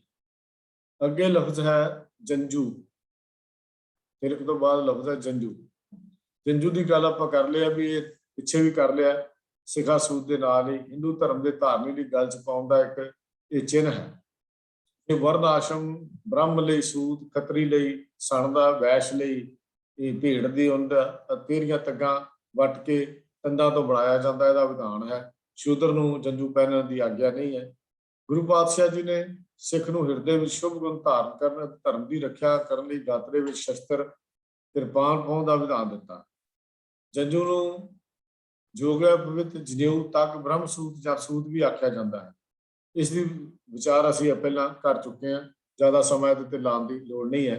ਜਿਹੜਾ ਅਸੀਂ ਸ਼ਬਦ ਵੀ ਉਸ ਦਿਨ ਪੜ੍ਹਿਆ ਸੀ ਜੋ ਗੁਰੂ ਨਾਨਕ ਪਾਤਸ਼ਾਹ ਜੀ ਨੇ ਉਚਾਰਨ ਕੀਤਾ। ਉਸ ਤੋਂ ਅੱਗੇ ਹੈ ਤੁਲਸੀ। ਤੁਲਸੀ ਇੱਕ ਰੋਗ ਨਾਸ਼ਕ ਬੂਟੀ ਹੋਣ ਕਰਕੇ ਇਹਦੀ ਵਰਤੋਂ ਬਹੁਤ ਸਾਰੀਆਂ ਦਵਾਈਆਂ ਦੇ ਵਿੱਚ ਕੀਤੀ ਜਾਂਦੀ ਹੈ। ਤੁਲਸੀ ਦੀ ਮੰਨਿਆ ਜਾਂਦਾ ਹੈ ਵੀ ਇਹਦੇ ਵਿੱਚ ਰੋਗ ਨਾਸ਼ਕ ਇਹਦੇ ਵਿੱਚ ਗੁਣ ਹਨ। ਇਸ ਲਈ ਖਾਂਸੀ ਤੇ ਪੇਟ ਦੀਆਂ ਅਨੇਕਾਂ ਬਿਮਾਰੀਆਂ ਤੋਂ ਮੁਕਤੀ ਮਿਲਦੀ ਹੈ, ਮੰਨਿਆ ਜਾਂਦਾ ਹੈ, ਗੱਲ ਮੰਨੀ ਜਾਂਦੀ ਹੈ। ਪਰ ਬਹੁਤ ਸਾਰੇ ਲੋਕ ਜੋ ਇਸ ਦੇ ਵੈਦਿਕ ਪੱਖ ਤੋਂ ਤਾਂ ਅਣਜਾਣ ਹਨ, ਇਸ ਬੂਟੀ ਨੂੰ ਵਿਹੜੇ ਵਿੱਚ ਲਾ ਕੇ ਵੈਸ਼ਨਵ ਨੂੰ ਵਿਸ਼ਨੂੰ ਦੇ ਪੁਜਾਰੀਆਂ ਵਾਂਗ ਇਸ ਦੀ ਪੂਜਾ ਧਾਰਮਿਕ ਤੌਰ ਤੇ ਕਰਦੇ ਹਨ। ਤੁਲਸੀ ਦੀ ਪੂਜਾ ਤੁਸੀਂ ਦੇਖਿਆ ਹੋਣਾ, ਪਿਕਚਰਸ ਦੇ ਵਿੱਚ ਵੀ ਤੁਲਸੀ ਦੀ ਪੂਜਾ ਕੀਤੀ ਜਾਂਦੀ ਹੈ। ਉਹ ਤੁਲਸੀ ਦਾ ਕੀਤਾ ਜਾਂਦਾ ਹੈ, ਸਾਰੇ ਉਹਦੀ ਪੂਜਾ ਕੀਤੀ ਜਾਂਦੀ ਹੈ, ਜਿਸ ਦੀ ਗੁਰਮਤਿ ਵਿੱਚ ਕੋਈ ਥਾਂ ਨਹੀਂ ਹੈ। ਗੁਰੂ ਪਾਤਸ਼ਾਹ ਜੀ ਨੇ ਪਵਿੱਤਰਤਾ ਸੋਚ ਲਈ ਤੁਲਸੀ ਦੇ ਪੱਤਿਆਂ ਜਾਂ ਲੱਕੜ ਨੂੰ ਇਹ ਕਹਿ ਕੇ ਕੋਈ ਮਹੱਤਵ ਨਹੀਂ ਦਿੱਤਾ, ਨਾ ਸੁਚ ਸੰਜਮ ਤੁਲਸੀ ਮਾਲਾ, ਵੀ ਨਾ ਹੀ ਸੁਚ ਤੁਲਸੀ ਦੇ ਨਾਲ ਹੈ, ਨਾ ਹੀ ਮਾਲਾ ਦੇ ਨਾਲ ਹੈ, ਤੇ ਨਾ ਹੀ ਸੁਚ ਭਿੱਟ ਕਰਨ ਦੇ ਨਾਲ ਹੈ। ਸਾਰਾ ਕੰਮ ਕਹਾਣੀ ਦਾ ਜੀਵਨ ਬਣਾਉਣ ਨਾਲ ਹੈ। ਇਹਨਾਂ ਚੀਜ਼ਾਂ ਦੇ ਨਾਲ ਗੁਰਮਤਿ ਦਾ ਕੋਈ ਰਿਲੇਸ਼ਨ ਨਹੀਂ ਹੈ ਵੀ ਅਸੀਂ ਮਾਲਾ ਜਾਂ ਤੁਲਸੀ ਦੀ ਗੱਲ ਜਿਹੜੀ ਹੈ ਉਹ ਕਰ ਲਈਏ। ਗੁਰਮਤਿ ਨੇ ਇਹਨਾਂ ਚੀਜ਼ਾਂ ਨੂੰ ਵੀ ਪ੍ਰਵਾਨ ਨਹੀਂ ਕੀਤਾ। ਅੱਗੇ ਲਫ਼ਜ਼ ਆਇਆ ਜੀ ਮਾਲਾ। ਮਾਲਾ ਇਹਨੂੰ ਜਪਮਾਲ, ਜਪਨੀ, ਸਿਮਰਨੀ ਵੀ ਕਿਹਾ ਜਾਂਦਾ ਹੈ। ਮਾਲਾ ਨੂੰ ਆਮ ਤੌਰ ਤੇ ਬਹੁਤ ਸਾਰੇ ਸਾਡੇ ਸਿੱਖ ਪਰਿਵਾਰਾਂ 'ਚ ਵੀ ਇਹ ਕਦੀ ਹੱਥਾਂ 'ਚ ਪਾਈ ਤੇ ਗੁੱਟ ਤੇ ਲਪੇਟੀ ਹੁੰਦੀ ਸਿਮਰਨੀ, ਕਦੀ ਗਲੇ 'ਚ ਪਾਈ ਹੁੰਦੀ ਹੈ ਤੇ ਕਦੀ ਇਹਨੂੰ ਭਗਤੀ ਦਾ ਇੱਕ ਸਾਧਨ ਜਿਹਾ ਮੰਨ ਕੇ ਇਹ ਕੀਤਾ ਜਾਂਦਾ ਹੈ ਵੀ ਆਪਣੇ ਪੂਜਾ ਦੇ ਜਾਂ ਕਹਿੰਦੇ ਵੱਡੇ ਦੇ ਗੁਣ ਨੂੰ, ਪ੍ਰਮਾਤਮਾ ਦੇ ਗੁਣ ਨੂੰ ਚੇਤੇ ਕਰਨ ਦੇ ਲਈ ਇੱਕ ਸਾਧਨ ਮੰਨਿਆ ਗਿਆ, ਮੰਨਿਆ ਜਾਂਦਾ ਧਰਮ ਦੀ ਦੁਨੀਆ ਵਿੱਚ ਮੰਨਿਆ ਜਾਂਦਾ ਹੈ। ਵੱਖ-ਵੱਖ ਮਤਾਂ ਵਿੱਚ ਇਹਦੇ ਮਣਕਿਆਂ ਦੀ ਗਿਣਤੀ ਵੱਖਰੀ ਵੱਖਰੀ ਹੈ। ਕਿਸੇ ਕੈਥੋਲਿਕ ਦੇ ਈਸਾਈਆਂ ਦੀ ਮਾਲਾ ਜਿਹੜੀ ਹੈ, ਉਹਨਾਂ ਦੇ ਮਣਕਿਆਂ ਦੀ ਗਿਣਤੀ ਆਮ ਤੌਰ ਤੇ 150 ਹੁੰਦੀ ਹੈ, ਜਿਹੜੀ ਉਹਨਾਂ ਦੀ ਮਾਲਾ ਹੈ। ਮੁਸਲਮਾਨਾਂ ਦੀ ਜਿਹੜੀ ਤਸਵੀਰ ਜਿਹਨੂੰ ਕਹਿੰਦੇ ਆ, ਉਹਨਾਂ ਮਣਕਿਆਂ ਦੀ ਗਿਣਤੀ 100 ਜਾਂ 101 ਹੁੰਦੀ ਹੈ, 100 ਜਾਂ 101 ਦੀ ਗਿਣਤੀ ਹੈ ਉਹ ਹੁੰਦੀ ਹੈ। ਹਿੰਦੂਆਂ ਦੀ ਮਾਲਾ ਦੇ ਮਣਕਿਆਂ ਦੀ ਗਿਣਤੀ ਤੰਤ ਸ਼ਾਸਤਰ ਅਨੁਸਾਰ 108 ਰੱਖੀ ਗਈ ਹੈ, ਜਿਹਦੇ ਅੱਜ ਕੱਲ੍ਹ ਸਾਡੇ ਬਹੁਤ ਸਾਰੇ ਬਾਬੇ 108 ਦੀ ਵਰਤੋਂ ਕਰਦੇ ਆ। ਇਹ ਲਫ਼ਜ਼ ਸਾਡੇ ਮੱਤ ਚੋਂ ਨਹੀਂ ਆਇਆ, ਹਿੰਦੂ ਮੱਤ 'ਚ ਉਹ ਮਾਲਾ ਦੀ ਗਿਣਤੀ 108 ਜਿਹੜੀ ਹੈ ਮਣਕਿਆਂ ਦੀ ਰੱਖੀ ਗਈ ਹੈ। ਸਤਿਗੁਰੂ ਜੀ ਨੇ ਸਿੱਖਾਂ ਨੂੰ ਉਸ ਬੇਅੰਤ ਗੁਣਾਂ ਬਾਰੇ, ਮਾਲਕ ਕਰਤਾਰ ਦੇ ਗੁਣਾਂ ਦਾ ਚਿੰਤਨ ਚਿੱਤ ਕਰਨ ਦੀ ਗੱਲ ਕੀਤੀ ਹੈ। ਗਿਣਤੀ ਮਿਣਤੀ ਦਾ ਕੋਈ ਲੇਖਾ ਜੋਖਾ ਰੱਖਿਆ ਹੀ ਨਹੀਂ, ਗਿਣ ਮਿਣ ਕੇ ਪਾਠ ਕਰਨੇ ਵੀ ਮੈਂ ਇੰਨੀ ਵਾਰੀ ਫੇਰ ਲਈ ਮਾਲਾ ਫੇਰੀ ਜਾਓ, ਉਹਦਾ ਹੋਏਗਾ ਕੀ? ਕੁਝ ਵੀ ਨਹੀਂ, ਜੇ ਸਾਡੇ ਅੰਦਰ ਵਾਹਿਗੁਰੂ ਦੀ ਯਾਦ ਨਹੀਂ ਜਾਂਦੀ ਤਾਂ ਕੋਈ ਲੇਖਾ ਹੈ ਹੀ ਨਹੀਂ ਹੈ ਗਿਣਤੀ ਮਿਣਤੀ ਦਾ। ਕਈ ਵਾਰੀ ਕਈ ਪ੍ਰੇਮੀ ਇਹ ਵੀ ਗੱਲ ਕਹਿ ਦਿੰਦੇ ਆ ਕਿ ਮਾਲਾ ਆਰੰਭ ਵਿੱਚ ਸੁਰਤੀ ਜੋੜਨ ਦੀ ਬੜੀ ਸਹਾਈ ਹੁੰਦੀ ਹੈ, ਆਮ ਗੱਲ ਕਹਿੰਦੇ ਆ, ਪਰ ਗੁਰੂ ਸਾਹਿਬ ਜੀ ਨੇ ਇਸ ਖਿਆਲ ਨੂੰ ਮੂਲੋਂ ਹੀ ਰੱਦ ਕਰ ਦਿੱਤਾ ਹੈ ਵੀ ਮਾਲਾ ਸੁਰਤੀ ਜੋੜਨ ਵਿੱਚ ਸਹਾਈ ਹੁੰਦੀ ਹੈ। ਗੁਰੂ ਸਾਹਿਬ ਜੀ ਨੇ ਕਿਤੇ ਵੀ ਸਾਰੀ ਗੁਰਬਾਣੀ 'ਚ ਲਫ਼ਜ਼ ਨਹੀਂ ਵਰਤਿਆ ਕਿ ਮਾਲਾ ਫੇਰ ਕੇ ਬੰਦਗੀ ਕਰੋ ਜਾਂ ਮਾਲਾ ਫੇਰ ਕੇ ਤੁਸੀਂ ਸਿਮਰਨ ਕਰੋ। ਗੁਰੂ ਸਾਹਿਬ ਨੇ ਮੂਲੋਂ ਇਸ ਗੱਲ ਨੂੰ ਰੱਦ ਕਰ ਦਿੱਤਾ। ਇੱਥੇ ਤਾਂ ਸਿੱਖ ਨੂੰ ਨਾਮ ਬਾਣੀ ਦਾ ਅਭਿਆਸ ਸੁਰਤ ਜੋੜ ਕੇ ਕਰਨ ਦਾ ਉਪਦੇਸ਼ ਦਿੱਤਾ ਗਿਆ। ਮਣਕਿਆਂ ਦੀ ਫੇਰ ਬਦਲ ਕਰਨ ਨਾਲ ਸੁਰਤੀ ਨਹੀਂ ਜੁੜਦੀ, ਖਿਆਲ ਕਰਨਾ, ਸਗੋਂ ਧਿਆਨ ਟੁੱਟਦਾ ਹੈ, ਧਿਆਨ ਜੁੜਦਾ ਨਹੀਂ ਹੈ।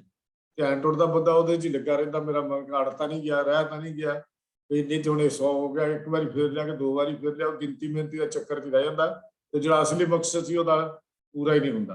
ਜਿਹੜਾ ਅਸਲੀ ਮਕਸਦ ਸੀ ਵਾਹਿਗੁਰੂ ਦੀ ਯਾਦ, ਉਹਦੇ ਤਾਂ ਸੁਰਤ ਜੁੜਦੀ ਨਹੀਂ ਤੇ ਮਣਕਿਆਂ 'ਚ ਜੁੜੀ ਰਹਿੰਦੀ ਹੈ ਤੇ ਮਣਕਿਆਂ 'ਚ ਬੰਦਾ ਘੁਮਾਉਂਦਾ ਰਹਿੰਦਾ ਆਪਣੇ ਦਿਮਾਗ 'ਚ, ਮੇਰੇ ਮਣਕੇ ਕਿੰਨੇ ਘੁੰਮ ਗਏ ਤੇ ਕਿੰਨੇ ਬਾਕੀ ਰਹਿ ਗਏ, ਕਿੰਨੀ ਬੀਤੀ ਤੇ ਕਿੰਨੀ ਬਾਕੀ ਆ, ਵੀ ਉਹੀ ਹਿਸਾਬ ਲੈ ਬੈਠੇ ਵਾਲਾ ਕੰਮ ਜਿਹੜਾ ਨਾ, ਉਹੀ ਹਿਸਾਬ ਹੈ ਉਹਨਾਂ ਦਾ ਜਦੋਂ ਮਣਕਿਆਂ ਦੀ ਮਾਲਾ ਫਿਰਦੀ ਹੈ। ਤਾਂ ਸੁਰਤੀ ਜੋੜਨ ਦੇ ਇਹ ਆਪਾਂ ਇਹ ਗੱਲ ਦਾ ਢੰਗ ਤਰੀਕਾ ਜਿਹੜਾ ਬੜਾ ਨਿਰਮੂਲ ਜਿਹਾ ਹੈ, ਜਿਹੜਾ ਮੰਨਿਆ ਜਾਂਦਾ ਹੈ। ਤਾਂ ਸਤਿਗੁਰੂ ਜੀ ਨੇ ਜਿਹੜੀ ਗੱਲ ਕੀਤੀ ਹੈ ਉਹ ਬੜੀ ਕਮਾਲ ਦੀ ਹੈ। ਗੁਰੂ ਗ੍ਰੰਥ ਸਾਹਿਬ ਜੀ ਦੀ ਬਾਣੀ ਅੰਦਰ ਹਿਰਦੇ ਜਪਨੀ ਜਪੋ ਗੁਣਤਾਸਾ, ਹਰ ਅਗੰਮ ਅਗੋਚਰ ਅਪਰੰਪਰ ਸੁਆਮੀ, ਜਨ ਪੱਗ ਲਗ ਧਿਆਉ ਹੋਏ ਦਾਸਨ ਦਾਸਨ, ਸੁਕਿਰਤ ਕਰਨੀ ਸਾਚ ਜਪ ਮਾਲੀ, ਹਿਰਦੇ ਫੇਰ ਚਲੇ ਤੁਧ ਨਾਲੀ, ਹਿਰਦੇ ਸਮਾਲੇ ਮੁਖ ਹਰ ਹਰ ਬੋਲੇ, ਸੋ ਜਨ ਇਤੁਤ ਕਦੇ ਨਾ ਡੋਲੇ, ਕਹੋ ਨਾਨਕ ਜੋ ਰਾਚੇ ਨਾਏ, ਹਰ ਮਾਲਾ ਤਾਂ ਕੇ ਸੰਗ ਜਾਏ। ਗੁਰਬਾਣੀ ਦਾ ਜਿਹੜਾ ਸਿਧਾਂਤ ਹੈ ਉਹੀ ਸਿਧਾਂਤ ਸਿੱਖ ਰਹਿਤ ਮਰਿਆਦਾ ਵਿੱਚ ਦਿੱਤਾ ਗਿਆ ਹੈ।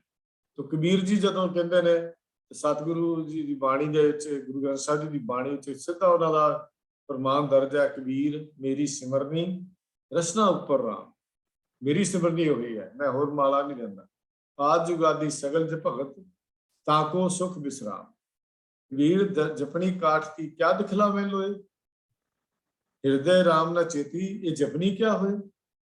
ਉਹਨਾਂ ਦਾ ਸ਼ਲੋਕ ਹੈ, ਵੀਰ ਜੀ ਦਾ ਸ਼ਲੋਕ ਨੰਬਰ 75 ਹੈ, ਕਹਿੰਦੇ ਆ ਲੱਕੜ ਦੀ ਲੈ ਕੇ ਮਾਲਾ ਲੋਕਾਂ ਨੂੰ ਦਿਖਾਈ ਜਾਂਦੇ, ਭੇਖ ਕਰਕੇ ਬੈਠੇ, ਹਿਰਦੇ 'ਚ ਪ੍ਰਮਾਤਮਾ ਦਾ ਨਾਮ ਤਾਂ ਤੂੰ ਕਦੀ ਜਪਿਆ ਨਹੀਂ, ਹਿਰਦੇ ਰਾਮ ਨਾ ਚੇਤੀ ਹੀ ਇਹ ਜਪਣੀ ਕਿਆ ਹੋਏ। ਦੱਸ ਇਹਦੇ ਨਾਲ ਕੀ ਹੋ ਜਾਏਗਾ, ਕੀ ਤੇਰਾ ਪੱਲੇ ਪੈ ਜਾਏਗਾ।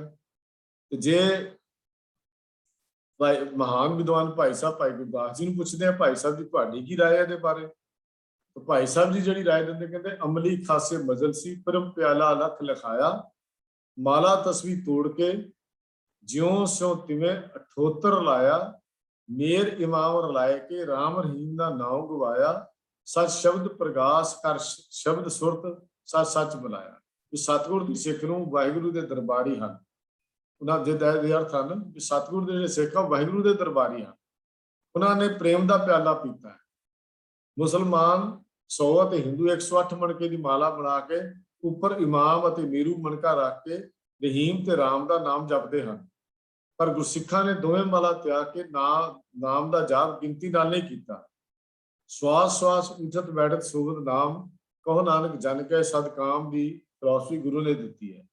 ਰੋਮ ਰੋਮ ਕਰਤਾਰ ਨੂੰ ਰੱਧਣਾ, ਰੋਮ ਰੋਮ ਕਰਤਾਰ ਨੂੰ ਯਾਦ ਕਰਨਾ, ਗੁਰਮੁਖ ਰੋਮ ਰੋਮ ਹਰ ਧਿਆਵੇ ਦੀ ਫਿਲਾਸਫੀ ਨੂੰ ਸਮਝਣਾ ਅਤੇ ਸੱਚੇ ਸ਼ਬਦ ਦਾ ਪ੍ਰਕਾਸ਼ ਕਰਕੇ ਸ਼ਬਦ ਵਿਖੇ ਸੁਰਤ ਲਾ ਕੇ ਆਪਣੀ ਸੁਰਤ ਨੂੰ ਪਰਮੇਸ਼ਰ ਵਿੱਚ ਲੀਨ ਕਰਨਾ ਗੁਰਮਤਿ ਨੇ ਸਾਨੂੰ ਇਹ ਸਿਧਾਂਤ ਦਿੱਤਾ ਹੈ। ਹੋਰ ਕਿਸੇ ਤਰ੍ਹਾਂ ਦਾ ਵੀ ਸਿਧਾਂਤ ਸਾਨੂੰ ਗੁਰਮਤਿ ਨੇ ਨਹੀਂ ਦਿੱਤਾ। ਤਾਂ ਗੱਲ ਬੜੀ ਸਪਸ਼ਟ ਹੈ ਕਿ ਸਿੱਖ ਧਰਮ ਵਿੱਚ ਮਾਲਾ ਫੇਰਨ ਦਾ ਕੋਈ ਵਿਧਾਨ ਹੀ ਨਹੀਂ ਹੈ ਤੇ ਨਾ ਹੀ ਮਾਲਾ ਫੇਰਨ ਦਾ ਕੋਈ ਕਿਤੇ ਵਿਧਾਨ ਬਣਾਇਆ ਗਿਆ ਹੈ। ਅਗਲਾ ਲਫ਼ਜ਼ ਹੈ ਗੌਰ, ਮੱਠ, ਮੜੀ ਤੇ ਮੂਰਤੀ ਪੂਜਾ। ਇਹ ਚਾਰੇ ਲਫ਼ਜ਼ ਜਿਹੜੇ ਹਨ ਇਕੱਠੇ ਆਮ ਤੌਰ ਤੇ ਆਉਂਦੇ ਨੇ। ਇਹਨਾਂ ਨੂੰ ਆਪਾਂ ਨਾਲ ਨਾਲ ਹੀ ਵਿਚਾਰ ਜਿਹੜੀ ਹੈ ਉਹ ਕਰਦੇ ਜਾਵਾਂਗੇ। ਸਭ ਤੋਂ ਪਹਿਲਾਂ ਸਮਝਣ ਦੀ ਲੋੜ ਹੈ ਵੀ ਸਿੱਖ ਜਿਹੜਾ ਹੈ ਇੱਕ ਅਕਾਲ ਦਾ ਉਪਾਸ਼ਕ ਹੈ। ਇਹ ਕਿਸੇ ਇੱਕ ਅਕਾਲ ਤੋਂ ਬਿਨਾਂ ਕਿਸੇ ਹੋਰ ਦਾ ਉਪਾਸ਼ਕ ਨਹੀਂ। ਮੈਂ ਬਾਰ-ਬਾਰ ਇਹ ਗੱਲ ਹਰ ਕਹਿ ਦਿੰਦਾ ਵੀ ਅਗਰ ਗੁਰੂ ਕੇ ਸਿੱਖ ਨੂੰ ਇੱਕ ਓਂਕਾਰ ਦਾ ਹੀ ਸਮਝ ਆ ਜਾਏ ਤਾਂ ਸਿੱਖ ਫਿਰ ਕਿਸੇ ਹੋਰ ਦੀ ਪੂਜਾ ਨਾ ਕਰੇ।